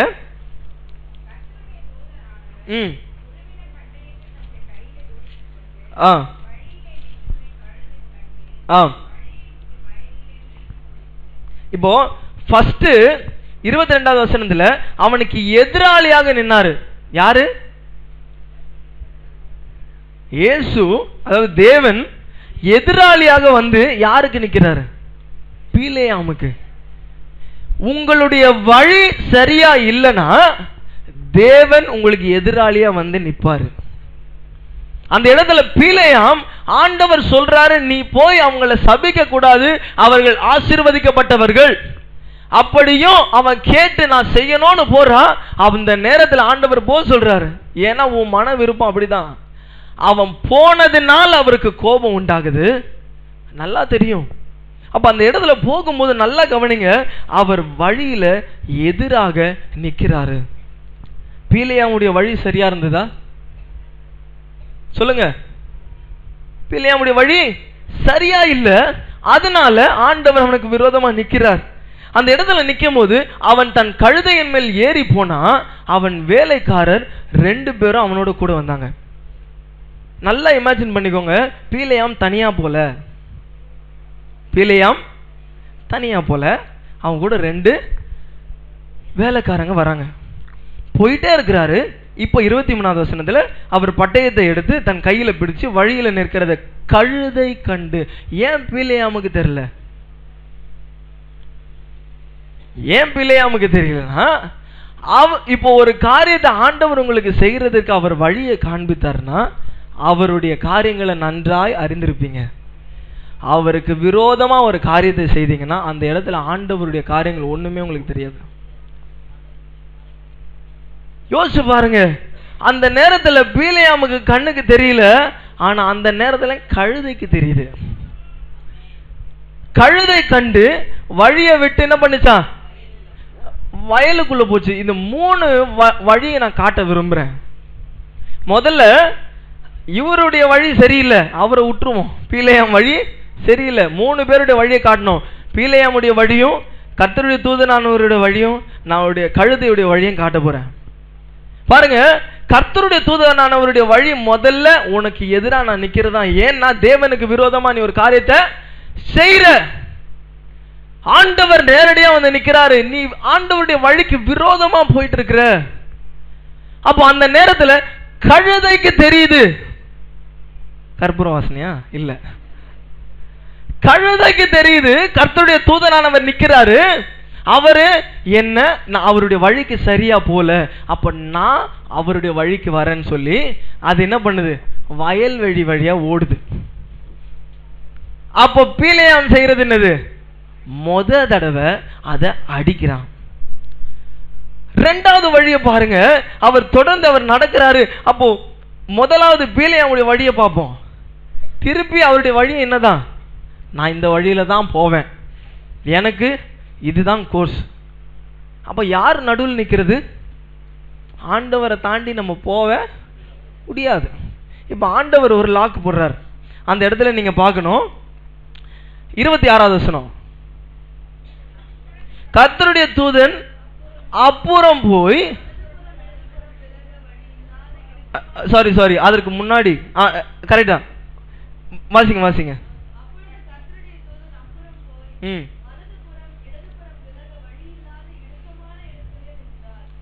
அதுக்கு முன்னாடி 24வது வசனத்துல பாருங்க, இருபுறத்திலும் சுவர் வைத்திருந்த திராட்சை தோட்டங்களின் பாதையில இப்போ பெரிய வயல் வழியில இருந்து பாதைக்கு வந்துச்சு. விசாலமாச்சு வழி எல்லாம், அதாவது தெரிஞ்சிச்சு நம்ம சரியாதான் நடக்கிறோம் போல, நம்ம கரெக்டா தான் போறோம் அப்படின்னு நினைச்சிட்டு இருந்த பிலேயாமுக்கு இப்போ திடீர்னு ஒரு பாதை வந்துச்சு. திராட்சை தோட்டம், அந்த இடத்துல திராட்சை தோட்டம் அப்புறம் போயினா இவர் இப்படி கிராஸ் ஆயிட்டார், எங்க சைட்ல வந்துட்டார். இங்க பார்த்தா திராட்சை தோட்டம் இருக்குது, அந்த வழியா ஒரு பாதை. இந்த வழியா இவர் போகிறதுக்கு பாக்குறாரு. அவருடைய வழி முழுவதுமா என்னதான், அங்கதான் போய் ஆகணும், நான் சபிக்க போறேன். இப்ப தேவ தூதனானவர் அங்க முன்பாக வந்து இப்படி நிக்கும் போது இப்போ இந்த கழுதை செய்யறத பாருங்க. கழுதை என்ன செஞ்சுச்சு? 25வது வசனத்துல பாக்குறோம். கண்டு சுவர் ஓரமா ஒதுங்கி காலை சோரோட நெருக்கி, இந்த காலில் தானே அந்த வழியா போக பாக்குற, உன் காலை இங்கேயே நசுக்கி நான் புடிச்சிட்டேன்னா இந்த வழியா நீ என்ன பண்ண முடியாது, போக மாட்டேன். இப்போ நசுக்கி அதை புடிச்சு வச்ச உடனே திரும்பவும் அதை அடிக்கிறான். இதை தேவதூதன் பார்க்கிறார். அங்க பார்க்கும்போது அவர் தேவன் அதை பார்க்கும் பொழுது மூணாவதாக, அப்பொழுது கர்த்தருடைய தூதன் அப்புறம் போய் வலதுபுறம் இடதுபுறம் விலகி வழி இல்லாத இடுக்கமான இடத்திலே நின்றார். வழி இல்லை, இதுக்கப்புறம் நீ இங்க இந்த இடுக்கமான வழியில தான் போய் ஆகணும். யோசிச்சு பாருங்க, உங்க வழி குறுகி சின்னதாகி நீங்க இவ்வளோ தாண்டி வந்தோம் வைராக்கியமா நான் இப்படிதான் போவேன்னு இருந்தா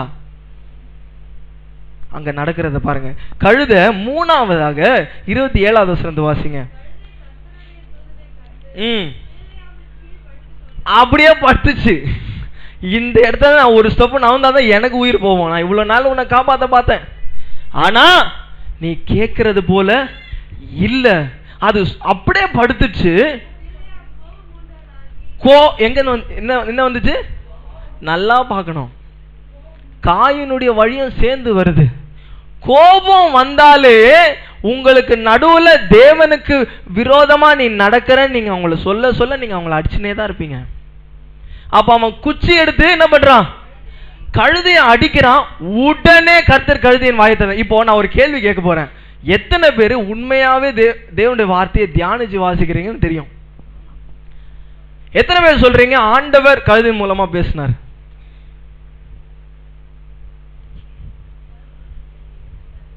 எத்தனை பேர் சொல்றீங்க கழுதையின் மூலமா ஆண்டவர் பேசினார், கர்த்தர் கழுதையின் வாயை திறந்தார்? ஓகே, கழுதையின் வாய் என்ன பண்ணார்? பேசினாரா? எத்தனை பேர் சொல்றீங்க கழுதை பேசி?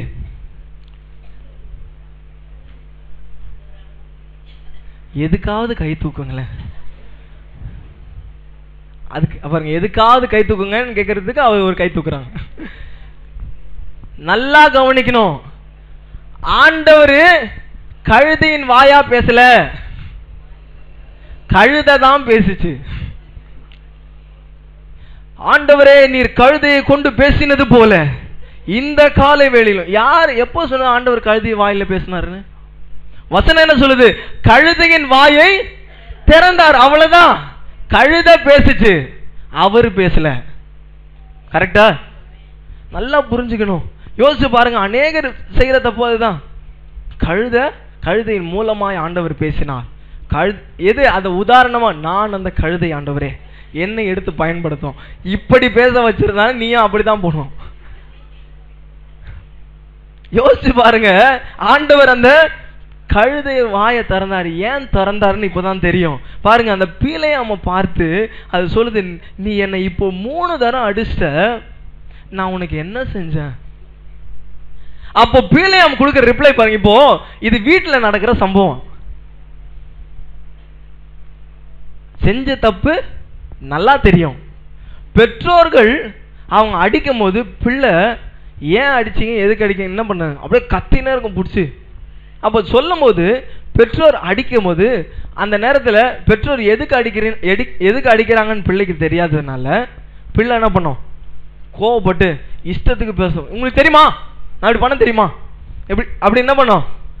அந்த இடத்துல பீலையாம் பண்றத பாருங்களேன். கழுதைய பார்த்து, இப்போ ஒரு மனுஷனை பார்த்து பேசினா கூட ஒரு லாஜிக் இருக்கு. இந்த கழுதை பேச ஆரம்பிச்சுன்னா இவரு குரல் கொடுத்து பேசுறாரு. என்ன பேசுறாரு? நீ என்ன பரியாசம் பண்ணிட்ட, நீ எனக்கு மரியாதை கொடுக்கல. ஒரு கழுதை உனக்கு எதுக்கு மரியாதை கொடுக்கணும்? எனக்கு அதுதான் கேள்வி. என்ன நீ பரியாசம் பண்ணி இருக்கிறாய். அந்த இடத்துல பாருங்க. அடுத்தது பாத்தீங்கன்னா, என் கையில ஒரு பட்டயம் மாத்திரை இருந்துச்சுன்னா,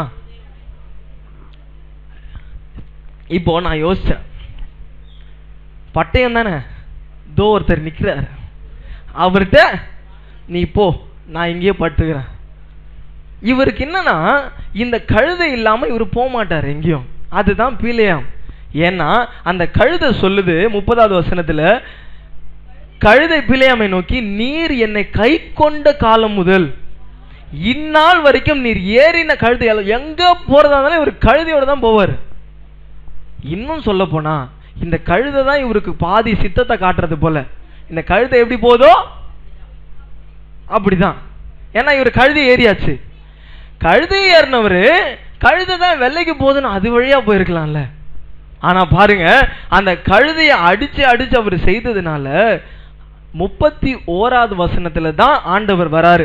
அப்பொழுது கர்த்தர் பீலையாமின் கண்களை திறந்தார். வழியில் நின்று உருவின பட்டயத்தை தம்முடைய கையில பிடித்திருக்கிற கர்த்தருடைய தூதன் அவன் கண்டு தலை குனிஞ்சு முகம் கூப்புற விழுறான். ஆண்டவரே, உம் வழிக்கு விரோதமா நான் போனது இப்பதான் தெரியுது. இந்த காலை வேளையில சொல்றேன், 3 சான்ஸ் தான். தடவை யாராவது உங்களை வழியிலிருந்து விலக்கி கூட்டிட்டு போகும்போது அப்ப கேட்டுருங்க. கேட்கலனாலும் திருப்பி அந்த கழுதை எப்படி காலை பூச்சி நசுக்கி நிறுத்துச்சோ அது போல நிறுத்துவாங்க. அது கடைசியில நீங்க நிக்கலன்னா அப்படியே என்ன பண்ணும், அது படுத்துக்கும். நான் இந்த இடத்துல இருந்து போக மாட்டேன். யோசித்து பாருங்க, ஆண்டவருடைய சுவிசேஷத்தை ஒரு ரட்சிக்கப்படாத ஒருத்தர் இடத்துல அப்படி சொல்லும் போது, ஒருத்தருடைய கதையை நான் சொல்ல விரும்புறேன். அவர் தன்னுடைய வாழ்க்கையை முழுவதுமா ஒப்பு கொடுத்து ஆண்டவருக்காக சாட்சியா எல்லாத்தையும் சொல்லணும், ஆண்டவரை பற்றி சொல்லணும்னு சொல்லி ஆர்வமா போனார். அப்ப போய் ஒருத்தர் இடத்துல சொல்லும் போது அவர் தேவனுக்கு விரோதமா வழியில் நடந்து நடந்து நடந்து ஒவ்வொரு தடவை போகும்போதும் அவர் அடிப்பாராம். ஏன்னா அவன் ஃப்ரெண்ட்ஸ் எல்லாம் இருக்கிறாங்க. ஒவ்வொரு தடவை அடிக்கும் போதும் அந்த காயத்தை அடுத்த நாள் போட்டு தேய்ச்சிட்டு திருப்பி வந்து போய் சுவிசேஷம் சொல்லுவாராம். மறுபடியும் அவர் போட்டு அடிப்பாராம். ஒரு நாள் கடைசியில் அவர் அந்த வந்து திரும்ப நான் சொல்றது கேட்க மாட்டியான்னு சொல்லி அவர் அடிக்கும் போது அவர் சாகிற அளவுக்கு அவர் அடிச்சு கொண்டு போட்டார். அவர் கொண்டு போட்ட அப்புறம் அவர் அப்படியே, இந்த மனுஷன் ஏன் எனக்கு இவ்வளோ என்னை தொந்தரவு பண்ணணும், எதுக்கு நான் பண்ற விஷயம் இவருக்கு பிடிக்கல அப்படின்றத தேடி இயேசுவை பற்றி அறிந்து அதற்கப்புறம் ஒரு வல்லமையான சாட்சியை அவர் எடுத்து பயன்படுத்தப்பட்டார். இந்த இடத்துல நீங்க நல்லா புரிந்துக்க வேண்டிய ஒரு காரியம், தேவனுக்கு விரோதமாய் நாம் நடக்கும் பொழுது வசனம் என்ன சொல்லுதோ அதை நீங்க கேட்கணும். ஞாயிற்றுக்கிழமை வருகிறது ஏதோ சும்மா வந்துட்டு போறீங்க நினைக்காதீங்க. நிறைய பேர் முகத்திலேயே பார்த்து நான் கண்டுபிடிச்சிடலாம். நான் நிறைய பேர் கைவிட்டு சொல்லிடுவேன், ஏன் வரீங்க, சும்மா தான் வரீங்க. ஏன்னா அது அழகா தெரியும், உங்களுடைய ஆர்வமோ உங்களுடைய ஆண்டவர் மேல இருக்கிற அன்போ. ஏன் ஓப்பனா சொல்லலைன்னா நிச்சயமா வழிக்கு வருவீங்கன்னு தெரியும். வந்தாகணும், யாரும் போக முடியாது. சர்ச்சுக்குள்ள கால வச்சிட்டீங்க, ஒன்றும் பண்ண முடியாது. நடுவுல நிப்பார் ஆண்டவர். ஆண்டவர் நடுவுல நிற்கும் போது ஆண்டவர் வசனம் சொல்லும் போது கேட்டு வழிக்கு வந்துடணும். வழிக்கு வரலனா தான் கடைசியில பிரச்சனை. பீலையாமுக்கு வந்த டாபிக் பார்த்தீங்களா? கடைசியில இப்ப ஊரு ஃபுல்லா பேசுறது அதுதான். வஞ்சகத்துல கூலிக்காக போன பீலையாம் வழி ஆண்டவருக்கு விரோதமாய் நடந்ததுனால ஹிஸ்டரி இப்படிதான் சொல்லும், இனிமேலும் அதுதான் சொல்லும். தேவனுக்கு விரோதமா நீங்க நடந்தீங்கன்னா உலகத்தார்களும் உங்களை சொல்லுகிற அளவுக்கு மோசமாயிடும். அநேகருடைய சாட்சியை நான் கேட்டிருக்கிறேன்.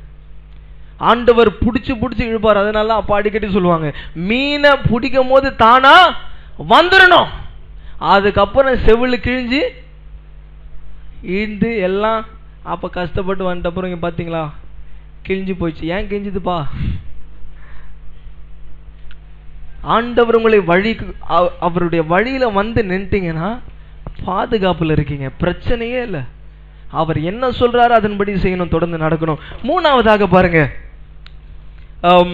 கோரா எதிர்த்து பேசின அந்த பாவத்திற்குள்ளாகி அவங்க எல்லாம் கெட்டு போனாங்க. முதலாவது காயின் வழி நடந்தாங்க. ஏன் வழி நடந்தாங்கன்னா அவங்க இருதயம் சரியில்லை, அவங்களுடைய இருதயம் கோபம் உண்டு, ஆண்டவருக்கு விரோதமா நடந்தாங்க. அதே பிலேயாம ஏன் யூதா அப்படி சொல்றாருன்னா, பிலேயாமும் அதே தான், இருதயம் சரியில்லை, அவன் உடனே பணத்துக்கு ஆசைப்பட்டு பொருளுக்கு ஆசைப்பட்டு கூலிக்காக அவன் போயிட்டான். அது போனதுனால அவனுடைய இருதயத்தை அதுக்கு ஒப்பு கொடுத்ததுனால ஆண்டவருக்கு விரோதமாவே அவன் நடக்க தொடங்கினான். அதனாலதான் ஆண்டவர் அவர் ஸ்ட்ரிக்டா கட் அண்ட் ரைட்டா சொல்றாரு, இரு எஜமானுக்கு நீ ஊழியம் செய்ய முடியாது. தேவனுக்கு நீ ஊழியம் செய்யறனா உனக்கு வருகிற காரியங்களை நீ மேற்கொள்ளுகிறதுக்கு ஆண்டவர் பலனை தருவாரு. அதற்கு நீ நிற்கும் போது ஆண்டவர் தைரியத்தையும் தருகிறார். ஆனா ஆண்டவரே என்னால செய்ய முடியாது, உமக்காக ஏன் இப்போ இயேசுக்காக யாரை நிக்கிறதுக்கு தைரியம் இல்லைன்னா நிறைய அடி விழும், நிறைய உதவும். அதனாலேயே சுவிசேஷத்தை ஏன் மாத்தி அமைச்சுக்கிறாங்கன்னா அவங்களுக்கு அடிப்படாம பாத்துக்கிறாங்க. அடிப்படாத சுவிசேஷம் ஒண்ணு இருக்கு, நான் சொல்லட்டுமா? அடிப்படுற சுவிசேஷம் ஒண்ணு இருக்கு. இயேசுவே தேவன், அவர் தான் ரட்சகர், அவரை எல்லாமல் தேவன் இல்லைன்னு வெளியே போய் சொல்லி பாருங்க, உங்களை அடிக்கவே மாட்டாங்க. கரெக்டா? ஓட விட்டு அடிப்பாங்க. அப்படித்தான் சொல்லணும். ஆனா வெளியே போயிட்டு பொறுமையா ஆண்டவர் உங்களை ஆசீர்வதிப்பாரு, நீங்க கவலையப்படாதீங்க. உங்களுக்கு என்ன இது விஷயமா இருந்தாலும் நீங்க சொல்லுங்க, நான் உங்களுக்கு வந்து ஜோம் பண்றேன், நான் பாத்துக்கிறேன். மேலோட்டமா பிரெட்டில் ஜேம் தடவி சாப்பிடுங்க அப்படி கொடுத்துட்டோம். அவங்களும் என்ன பண்றாங்க, நமக்கு பிரெட் தானே கொடுத்துருக்குறாங்க, ஏன் பிரச்சனைக்கு சொல்யூஷன் அவ்வளவுதான். எனக்கு ஒரு பிரச்சனை வந்துச்சுங்க, இந்த மாதிரி வந்து ஆண்டவர் மாத்தினாரு, உங்களுக்கும் மாத்துவாரு, அதனால நீங்க என்ன பண்ணுங்க, நீங்க இந்த பிரெட் சாப்பிடுங்க. பிரச்சனை முடிஞ்சிடுச்சு. யாருனால பிரச்சனை முடிஞ்சு யாரு எப்படி நடந்துச்சு ஒன்றும் தெரியாது. ஆனா இயேசுடைய வார்த்தையை சொல்லி இயேசு தான் உங்களுக்கு சுகத்தை தர முடியும், அவரை நம்புங்க. இப்போ இத ஒரு சுவிசேஷத்தை உருவாக்கிட்டாங்க. என்ன சொன்னாங்கன்னா, நீங்க கிருபையின் காலம், அதனால நீங்க கோபமா அவங்ககிட்ட சொன்னீங்கன்னா அவங்க இயேசு இடத்துல வராமலே போயிடுவாங்க. அதனால நீங்க பொறுமையா ஒரு ஸ்டெப்பா எடுத்து அவங்க இடத்துல என்ன பண்ணுங்க, சொல்லுங்க.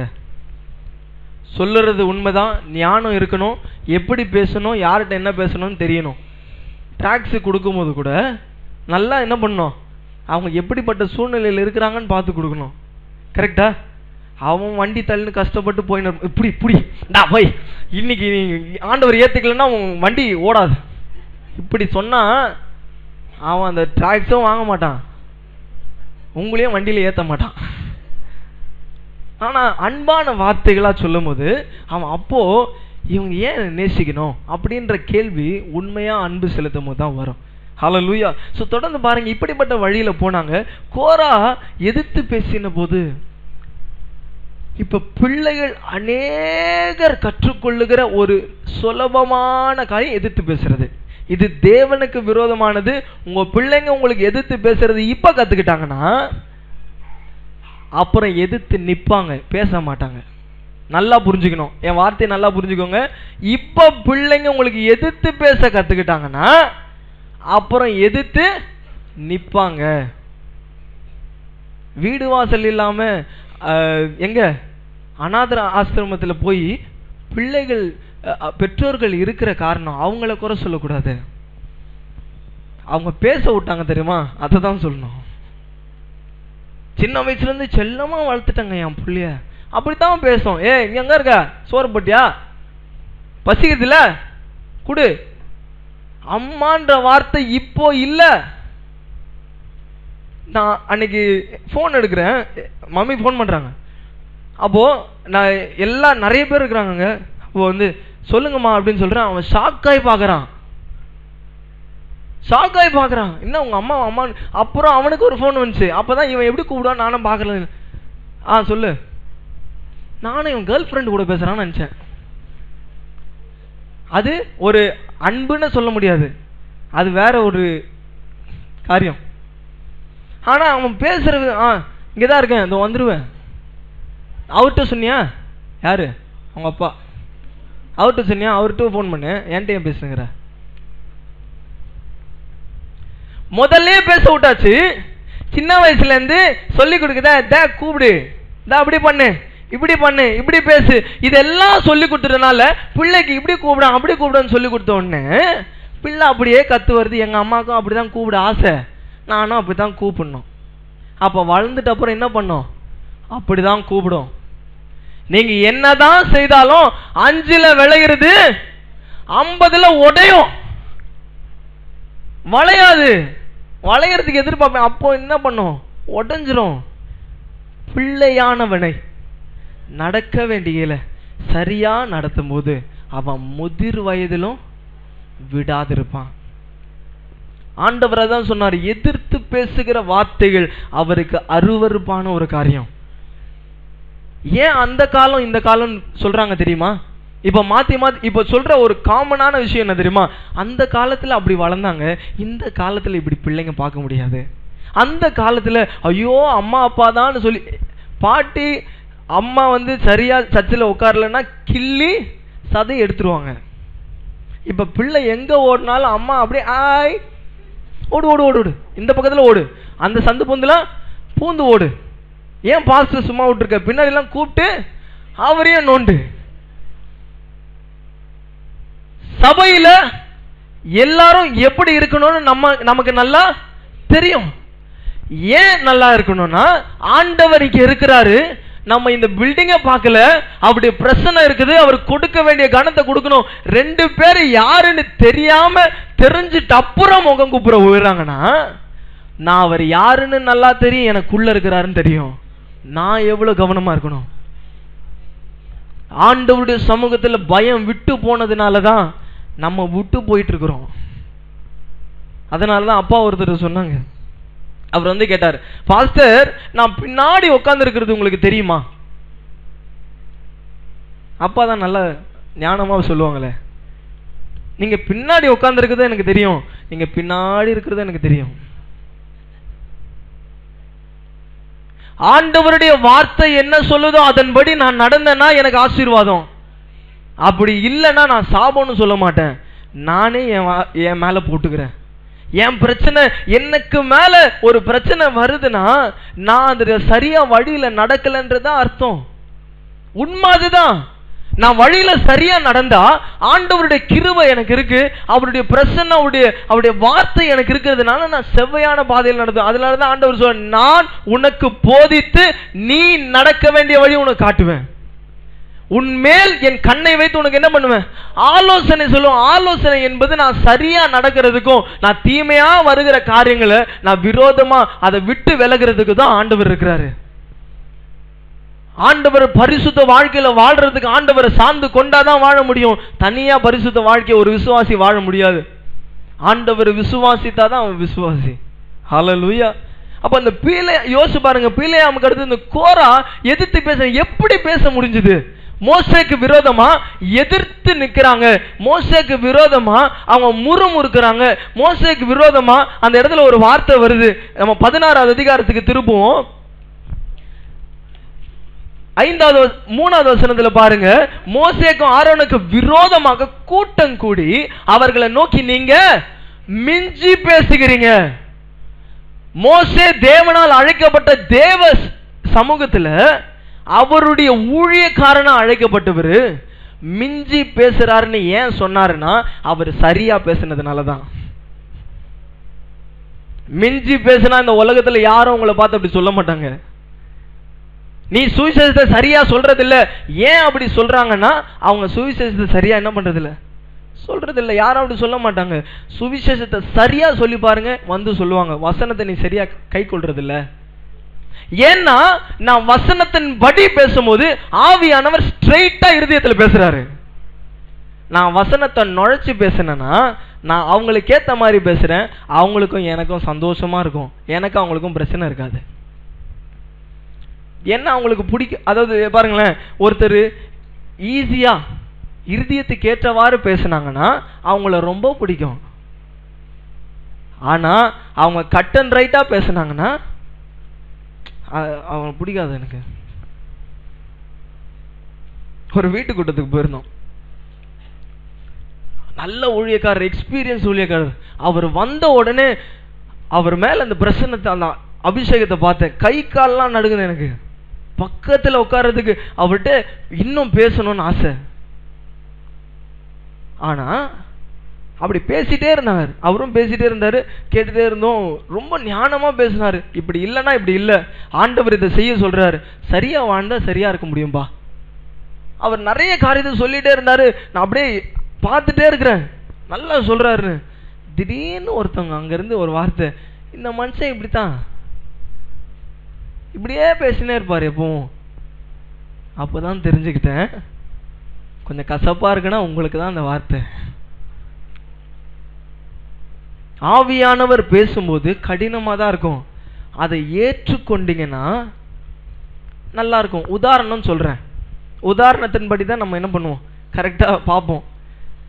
எந்த மெடிசனை நீங்க சாப்பிட்டது இது வரைக்கும் இனிக்குது? வலி, சரி அடிபட்டுச்சு, எத்தனை பேருக்கு அப்பா அடிபட்டுச்சுப்பா இவ்வளவு நல்லாது அப்படின்னு யாரோ சொல்லியிருக்கீங்களா? அடிபட்ட உடனே வலிக்கும். ஏன் வலிக்குது? எல்லாம் வருது, அந்த இடத்துல ரத்தம் வெளியே வந்தோடனே என்ன பண்ணணும், அதை அடைக்கணும். அடி என்ன பண்ணணும், அடைக்கணும். அதுக்கு என்ன பண்றோம், பவுடரை போடுறோம், இப்படி பண்றோம், ஏதாவது பேண்டேஜை போட்டு அந்த ரத்தத்தை மூடிடணும். மூடிட்ட அப்புறம் அப்படியே கொஞ்சமா வலி குறையுது. ஆனா அந்த அடி பட்டப்புறம் தான் அடுத்த தடவை அப்படி போகும்போது அந்த அடி படாதபடி நடப்போம். கரெக்டா? உண்மையா இல்லையா? இப்போ அதுதான் ஆண்டவரும். ஆண்டவர் தன்னுடைய இஷ்டமானவர்களை என்ன பண்றாராம், சிட்சிக்கிறாருன்னு வாசிக்கிறோம். ஏன் ஆண்டவர் உங்களை சிட்சிக்கிறாருன்னா, அடுத்த தடவை அந்த தவறு செய்யக்கூடாதுன்னு தான். வெளிப்படுத்தின விசேஷம் 3வது அதிகாரத்துல 2வது அதிகாரத்துல 14வது வசனத்தை வாசிக்க. 13வது வசனம், சாரி 14வது வசனம், கரெக்ட் தான். ஆகிலும் சில காரியங்களை குறித்து உன் பேரில் எனக்கு குறை உண்டு.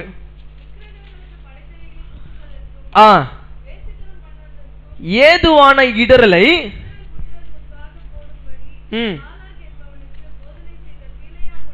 போதகத்தை கை கொள்ளுகிறவர்கள் உன்னிடத்தில் உண்டு. அப்படின்னா அர்த்தம் என்ன, நீங்க விக்கிரகம் படைச்சதெல்லாம் புசிக்கலாம், அதெல்லாம் ஒன்றும் ஆகாது, நீங்க சோத்திரம் மட்டும் சாப்பிடுங்க.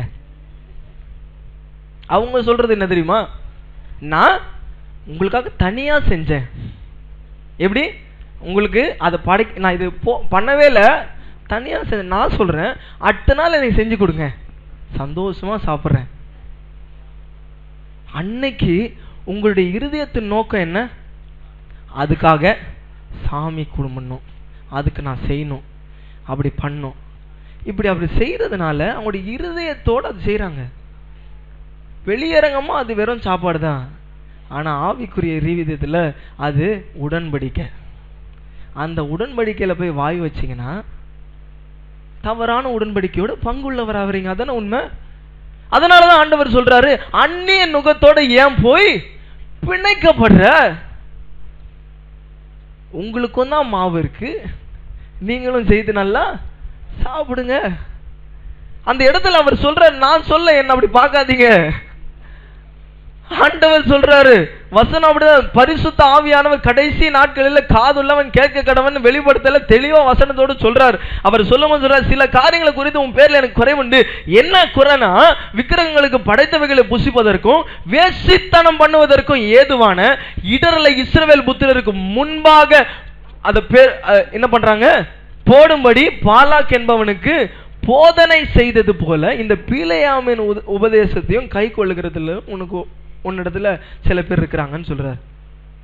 இப்படிப்பட்ட ஜனங்கள் அந்த இடத்துல இருக்கிறதுனாலதான் அவர்கள் ஒரு ஆசீர்வாதமா இருக்க முடியல. அவங்க இல்லாததுனால ஆசீர்வாதமா இருக்கிறவங்களையும் இருக்கிற விடுறதில்ல. இது எங்க நடக்குது, வெளியே இல்ல, சபையில. சபையில இப்படிப்பட்ட ஜனங்கள் இருக்கிறாங்கன்னு ஆண்டவர் சொல்றாரு. ஏன் ஆண்டவர் சொல்றாருன்னா, இந்த குறைய மாத்திக்கோன்னு ஆண்டவர் சொல்றாரு. இப்படிப்பட்ட காரியங்களை செய்யாதீங்க, செய்தீங்கன்னா அவருடைய வழியில நடக்க மாட்டீங்க. அவர் உங்களுக்கு முன்பாக எதிராளியாக நிற்பாரு. 3 தடவை 4 தடவை வழியை விட்டு போவீங்க. அப்படிப்பட்ட சூழ்நிலை யாராவது சொல்லுவாங்க, செய்யாதீங்க செய்யாதீங்க செய்யாதீங்கன்னு சொல்லும் போதும் இது என்ன செய்ய போது அப்படின்னு ஒரு வார்த்தை சங்கீதக்காரன் சொல்றாரு. 19வது சங்கீதம் நினைக்கிறேன். துணிகரமான பாவம். துணிகரம்னா என்ன தெரியுமா? துணிஞ்சு செய்யறது. நடந்தா என்ன நடக்க போகுது? ஆண்டவர் சொல்றது நடக்கும். ஆண்டவர் வார்த்தை ஒன்னும் ஒழியாது. ஹல்லேலூயா. நல்லா பாருங்க, அந்த இடத்துல அவர் சொல்றாரு, இப்படிப்பட்ட ஜனங்கள் இருக்கிறாங்க. அந்த பெர்கமு சபைக்கு இப்படியாய் அவர் எழுதுறாரு, இந்த குறை இருக்குதுப்பா, இதை மாற்றிக்கோ. உங்களிடத்துல இந்த குறை இருந்துச்சுன்னா தயவு செய்து மாத்திக்கோங்க. விக்கிரகங்களுக்கு படைத்தது நமக்கு வேண்டாம்.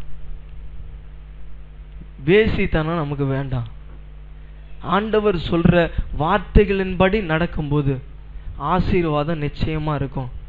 ஏன்னா வெளிப்படுத்தல் அழகா சொல்றாரு, இந்த வார்த்தையின்படி இதை சொல்ல கேட்டு அதன்படி செய்கிறவன் பாக்கியவான் அப்படின்னு சொல்லி 1வது அதிகாரத்துல யோவான் எழுதுகிறார்.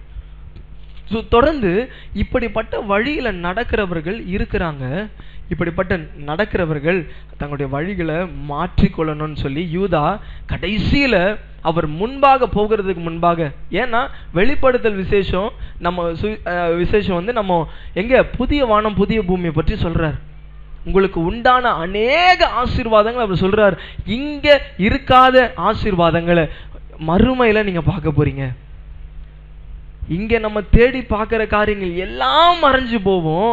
ஆனா அங்க நித்திய காலமாய் ஆண்டவர் உங்களுக்கு அப்படியான ஆசீர்வாதத்தை ஆண்டவர் வச்சிருக்கிறாரு. சோ அதர் போகிறதுக்கு முன்பாக அவர் அழகா இப்படி சொல்றாரு. இதை எழுதி முடித்த பின்பு நம்ம 17-18வது வசனத்தை பார்ப்போமா? யூதா 1வது அதிகாரம் 17-18. நீங்களோ, இப்போ யாருக்கு எழுதுறாருன்னா பாருங்களேன், பிரியமானவர்களே என்பது பிரதரன் இல்லைன்னா பிலவட் அப்படின்னு அர்த்தம். பரிசுத்தவான்களுக்கு எழுதுகிறதாவதுன்னு சொல்லி முன்பாக அவர் 1வது வசனத்துல அழைக்கப்பட்டவர்களுக்கும் இயேசு கிறிஸ்துவினால் காக்கப்பட்டவர்களுக்கும் எழுதுறாரு. இப்ப நான் பேசினது எல்லாம் யாருக்கு தான்? எனக்கு தான். அப்போ அவர் பிரியமானவர்களே அப்படின்னு சொல்லும் போது நம்முடைய கர்த்தராகிய இயேசு கிறிஸ்துவின் அப்போஸ்தலரால் முன் சொல்லப்பட்ட வார்த்தைகளை நினைவு கூறுங்க.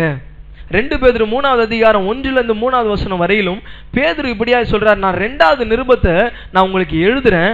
ஏன் எழுதுறேன்னா, பரிசுத்த தீர்க்கதரிசிகளால் முன் சொல்லப்பட்ட வார்த்தைகளும் இரட்சகராயிருக்கிற கர்த்தருடைய அப்போஸ்தலராகிய எங்களுடைய கட்டளைகளையும் நீங்கள் நினைவு கூறும்படி இந்த நிருபங்களினால் உங்கள் உண்மையான மனதை நினைப்பூட்ட எழுதுகிறேன். கடைசியில இருதயத்துல வந்துதான் நிற்கும். ஹல்லேலூயா. உங்களுடைய இருதயம் சரியா இருந்ததுன்னா எல்லாம் சரியா இருக்கும். அதுதான் உண்மை. உங்களுடைய இருதயத்தின்படி ஆண்டவர் என்ன சொல்றாரோ அதன்படி நீங்க நடக்கும் பொழுது ஆண்டவர் சரியான பாதையில் உங்களை நடத்துவார்.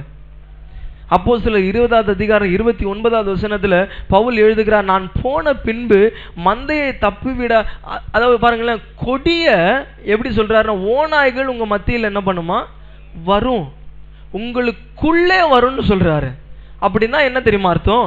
நம்ம எல்லாம் பேடு தான் அப்படின்னா அர்த்தம். இந்தியில வந்து ஆடுன்னு அர்த்தம். கத்துக்கிட்டேன், பேடு பேடு அப்படின்னு வரு. திடீர்னு அவர் டிரான்ஸ்லேஷன்ல சொல்லுவார், யாருப்பா பேடுன்றாரு. அப்ப பாத்தீங்கன்னா நம்ம எல்லாருமே ஆடுதான், அவருடைய கைக்குள்ளான ஆடா இருக்கும். ஆனா அந்த ஆடு திடீர்னு ஓநாய் ஆயிடுது. ஓநாயுடைய சுவாபமும் ஆடுடைய சுவாபமும் வித்தியாசம் இருக்கு. உண்மையா? கரெக்டா? நான் ஏன் வெளியே இருக்கிறவன் அடிச்சா நான் திரும்ப அடிக்கூடாதுன்னா நான் ஆடு. வெளியே இருக்கிறவன் என்னை கேவலமா பேசினா நான் திரும்பி ஏன் குரல் உயர்த்தி பேசக்கூடாதுன்னா நான் ஆடு. நான் ஏன் தீமையா என் வாயிலிருந்து பேசக்கூடாதுன்னா நான் ஆடு. என்னுடைய மேய்ப்பன் அவர். நீங்க ஓனாயா இருந்தீங்கன்னா தைரியமா உலகத்தில் இருக்கிற காரியங்கள் எல்லாம் நீங்க செய்யலாம். அவன் என்ன செய்யறானோ பாக்கு போட்டுக்கலாம், சிகரெட் பிடிச்சிக்கலாம், தண்ணி அடிச்சுக்கலாம், ஆண்டவருக்கு விரோதமா அவரை பத்தி வெளியே சொல்லிக்கலாம், உங்க விசுவாசிக்கு விரோதமாவே நீங்க எல்லாம் சொல்லலாம். ஏன்னா நீங்க ஓனாய். ஆடுக்கு ஒண்ணுமே தெரியாது, உண்மையா இல்லையா? இப்போ ஆடு ஒரு மேய்ப்பன் நட்டின் போறார். அந்த ஆடுக்கு வீடு தெரிஞ்சிச்சுன்னா ஒரு மேய்ப்பன் எதுக்கு? அதே எத்தனை பேரு ஓநாயை மேய்ச்ச மேய்ப்பனை பார்த்திருக்கீங்க? ஓநாய்களை கும்பலமா கூப்பிட்டு அப்படியே கழுத்துல கட்டி நான் ஓநாயை வளர்க்குறேன் அப்படின்னு சொல்லி ஏதா ஓநாயை வளர்த்து பார்த்துருக்கீங்களா யாரா? ஏன்னா ஓநாயுடைய புத்தி எல்லாருக்கும் தெரியும். சின்ன வயசுல இருந்து குழந்தைக்கு சொல்லி கொடுத்துருப்பாங்க. அம்மா ஆடு கிட்ட இருந்து என்ன பண்ணிச்சு ஓநாய்? ஆடு எல்லாம் முழுங்கி எத்தனை போயிடுச்சு. நான் அதுக்கப்புறம் தான் அந்த ஸ்டோரியோட ட்விஸ்ட் எனக்கு தெரியாது. அது உலகத்தான் எப்படி தெரியுமா சொல்லி கொடுத்தான்? அம்மா ஆடு போயிட்டு ஓநாயுடைய வயிற்றை கிழிச்சு உள்ள இருந்து எல்லா ஆடையும் எடுத்துன்னு வந்துச்சான். ஏன்? ஏன்னா பிள்ளைக்கு சின்ன வயசுலேயே வெட்டு குத்துலாம் சொல்லி கொடுத்துடக்கூடாது. செத்துருச்சு, ஆடு செத்துருச்சுன்னா குழந்தை அழுதுரும். ஆடு காப்பாற்றப்பட்டுச்சு அப்படின்னா குழந்தை இப்படியெல்லாம் கதையை மாத்துறாங்க.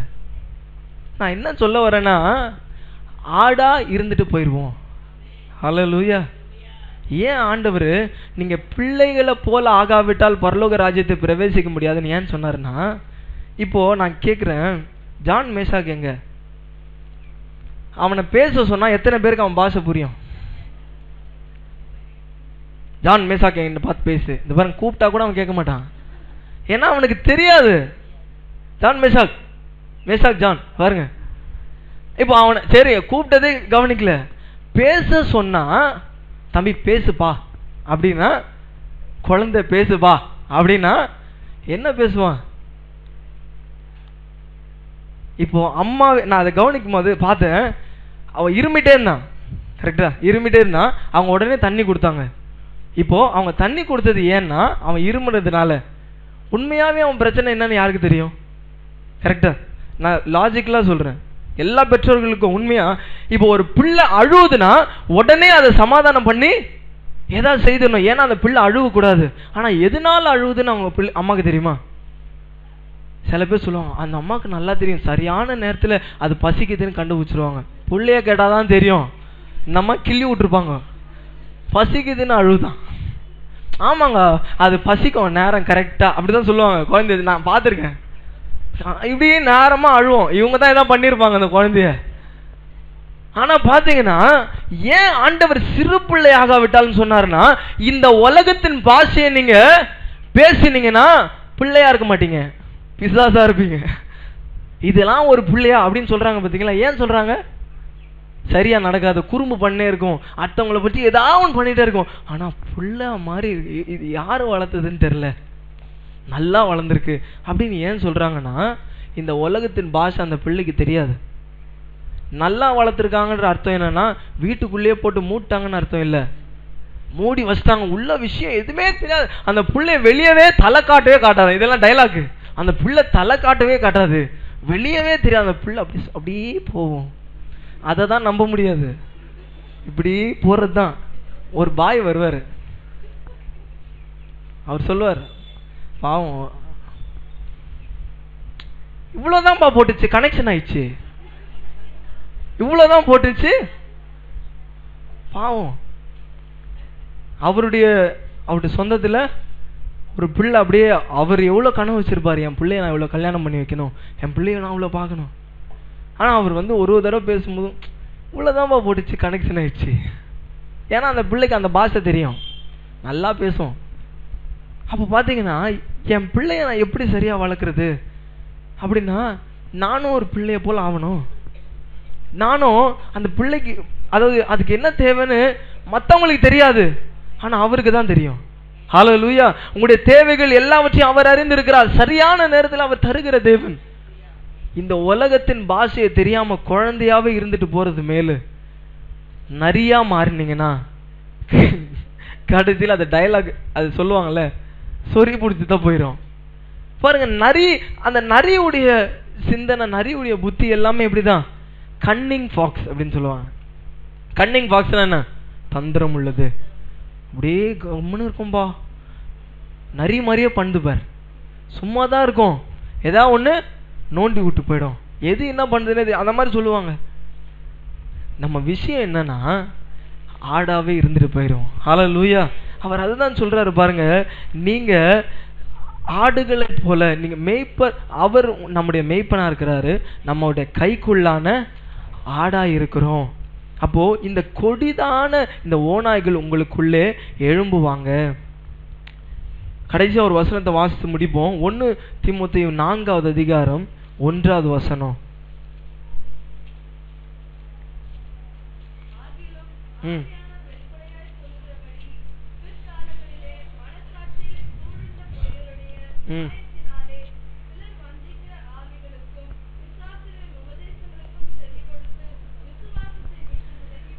நல்லா கவனிங்க.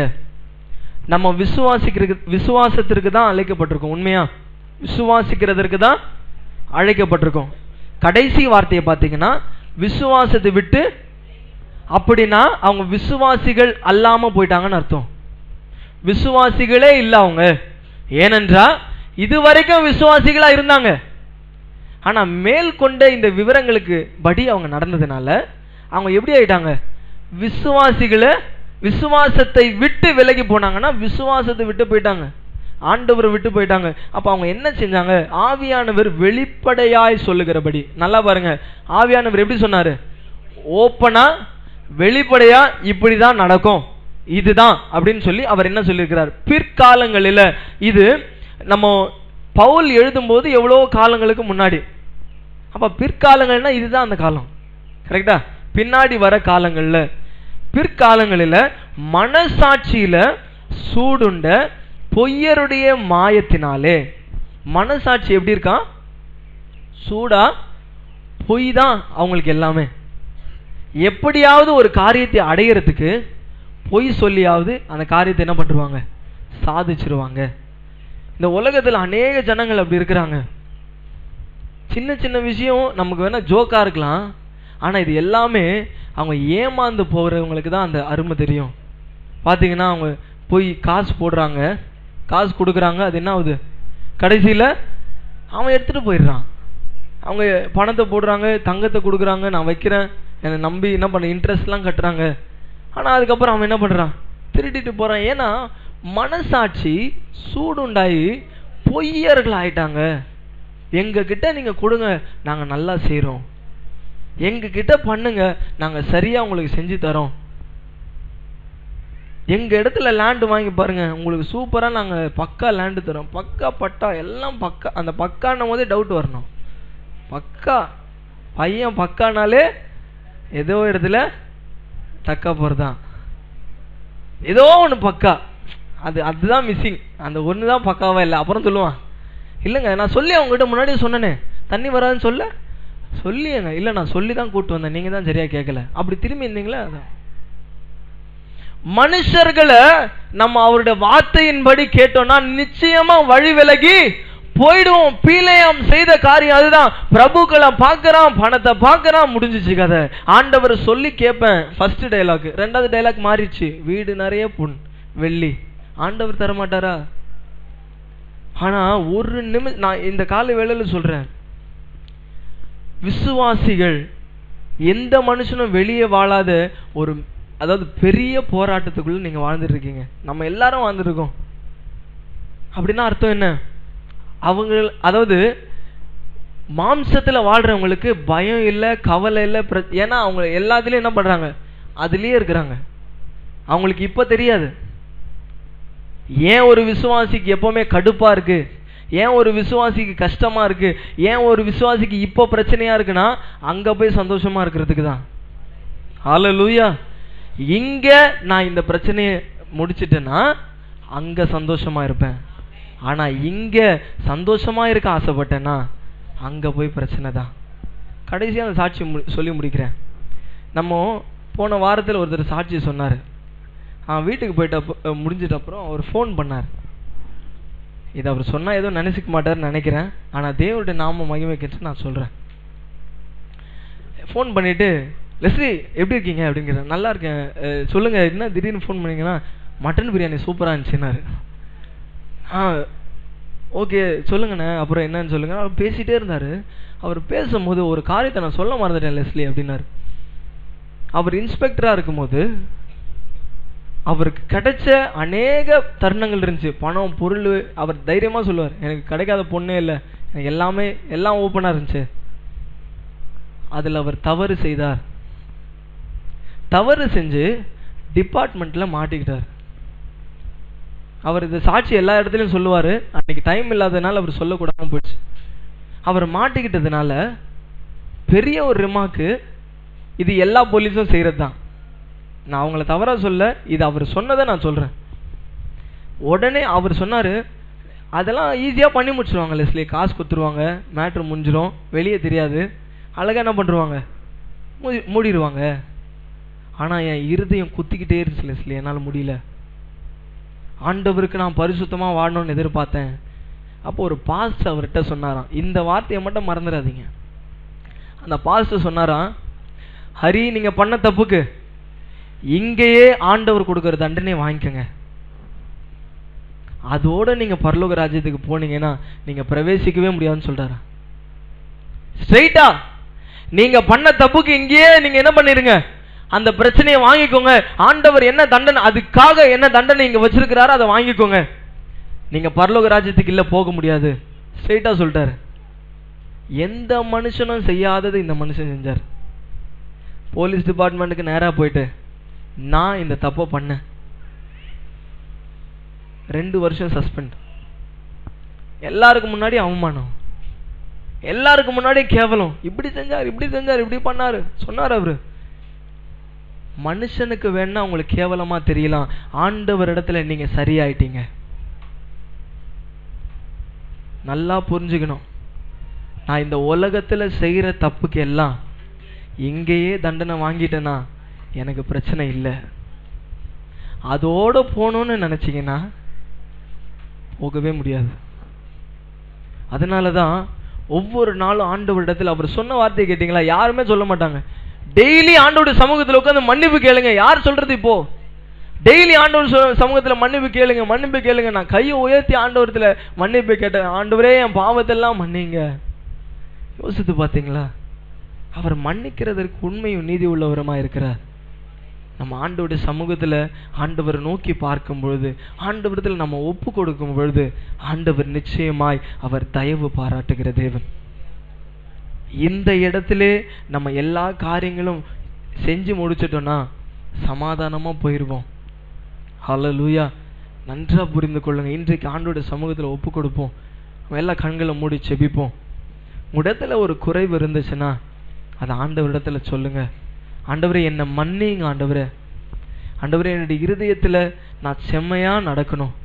என் இருதயத்துல இருக்கிற பாவங்கள் எல்லாமே என்னை சரியா நடக்க கூடாமல், உம்முடைய சித்தத்தை செய்ய முடியாம ஆண்டவரே என்னை தடுக்குது. ஆண்டவரே இந்த காலை வேளையில அந்த 3 வழியில ஒரு வழியா இருக்கலாம். ஆண்டவர் பேசும் பொழுதே காதுகளை திறந்து அவரிடத்துல ஒப்பு கொடுத்துருங்க. நாட்களை தாமதிக்காதீங்க. நாட்களை தாமதிக்கிட்டீங்கன்னா ஆண்டவர் வந்துருவாரு, மறுபடியும் அவருடைய ராஜ்யத்துக்குள்ள பிரவேசிக்க முடியாது. ஆவியானவர் உங்களோடு பேசுகிறதுல ஆண்டவரிடத்துல ஒப்பு கொடுங்க. ஆண்டவர் உங்களுக்கு முன்னாடி ஒரு பிக்சரை போல காட்டுவார். இப்போ சில பேர் உங்களுக்கு முன்பாக வரலாம், சில காரியங்கள் உங்களுக்கு முன்பாக வரலாம். இந்த காரியத்தை நீ செய்துட்டு இருக்கிற, தீமையா பேசுற, தீமையான காரியங்களை செய்யற, இது ஆண்டவருக்கு பிரியம் இல்லை அப்படின்னு சொல்லி உங்களுக்கு முன்பாக அநேக காரியங்களை வரலாம். ஏன் ஆண்டவர் இதை காண்பிக்கிறாருன்னா, இதுக்கு ஒரு குறை ஆண்டவர் உங்களுக்கு முன்பாக பார்க்கிறார். ஜெயம் கொள்ளுகிற சபையாய், God wants a glorious church. வளருகிற சபையாய், மகிமையின் சபையை ஆண்டவர் அழைக்கும்படியாய் வருகிறார். அதற்காக தான் வெளிப்படுத்தல்ல 7 சபையை ஆண்டவர் தேர்ந்தெடுத்து குறைகளை நிறைவாக்கி ஆண்டவர் அந்த சபையை ஒரு மகிமையின் சபையாய் மாற்றும்படியாய் ஆண்டவர் சொன்னார். இந்த காலை வேளையில நம்முடைய சபையை ஆண்டவர் தீர்மானிச்சிருக்கிறாரு. நம்ம ஒப்பு கொடுத்தா ஆண்டவர் நிச்சயமாய் பலன் தருகிறவர். நல்ல பிதாவே, இந்த காலை வேளைக்கு நன்றி செலுத்துகிறேன். பரிசுத்த ஆவியானவர் எங்களோடு பேசினவர். ஆண்டவரே, கடைசி காலங்களில் பேசுகிறதை காதுள்ளவன் கேட்க கடவன் சொல்ல வசனத்தின்படி இந்த காலை வேளையில் என்னோடு நீர் பேசினதற்காய் நன்றி செலுத்துகிறேன். ஆண்டவரே, என்னை முழுவதுமாய் நான் அர்ப்பணிக்கிறேன். எனக்குள்ளா இருக்கிற எல்லா பாவங்களையும் இந்த காலை வேளையில் நம்ம சமூகத்தில் நான் என்னை அர்ப்பணிக்கிறேன். ஆண்டவரே, என்னை முழுவதுமாய் நீர் பரிசுத்தம் பண்ணுவீராக. ஆண்டவரே, என்னை நான் அர்ப்பணிக்கிறேன், நீ பொறுப்படுத்திக் கொள்ளுங்க. ஆண்டவரே, இங்க இருக்கிற ஒவ்வொருவரையும் அவருடைய வாழ்க்கையும் உடைய கரத்தில் கொடுக்கிறேன். ஆண்டவரே, விசுவாசத்தின் வாழ்க்கையில பொறுமையோடு ஓட ஆண்டவரே நீர் உதவி செய்வீராக. எல்லா காரியத்தை பொறுப்படுத்திக் கொள்ளுங்க. தீமையை விட்டு விலகி நன்மை செய்யும்படியாய் ஆண்டவரே, தேசத்தை நாங்கள் குடிக்கொள்ளும்படியாய் எங்களை நாங்கள் அர்ப்பணிக்கிறோம். பொறுப்படுத்திக் கொள்ளுங்கப்பா.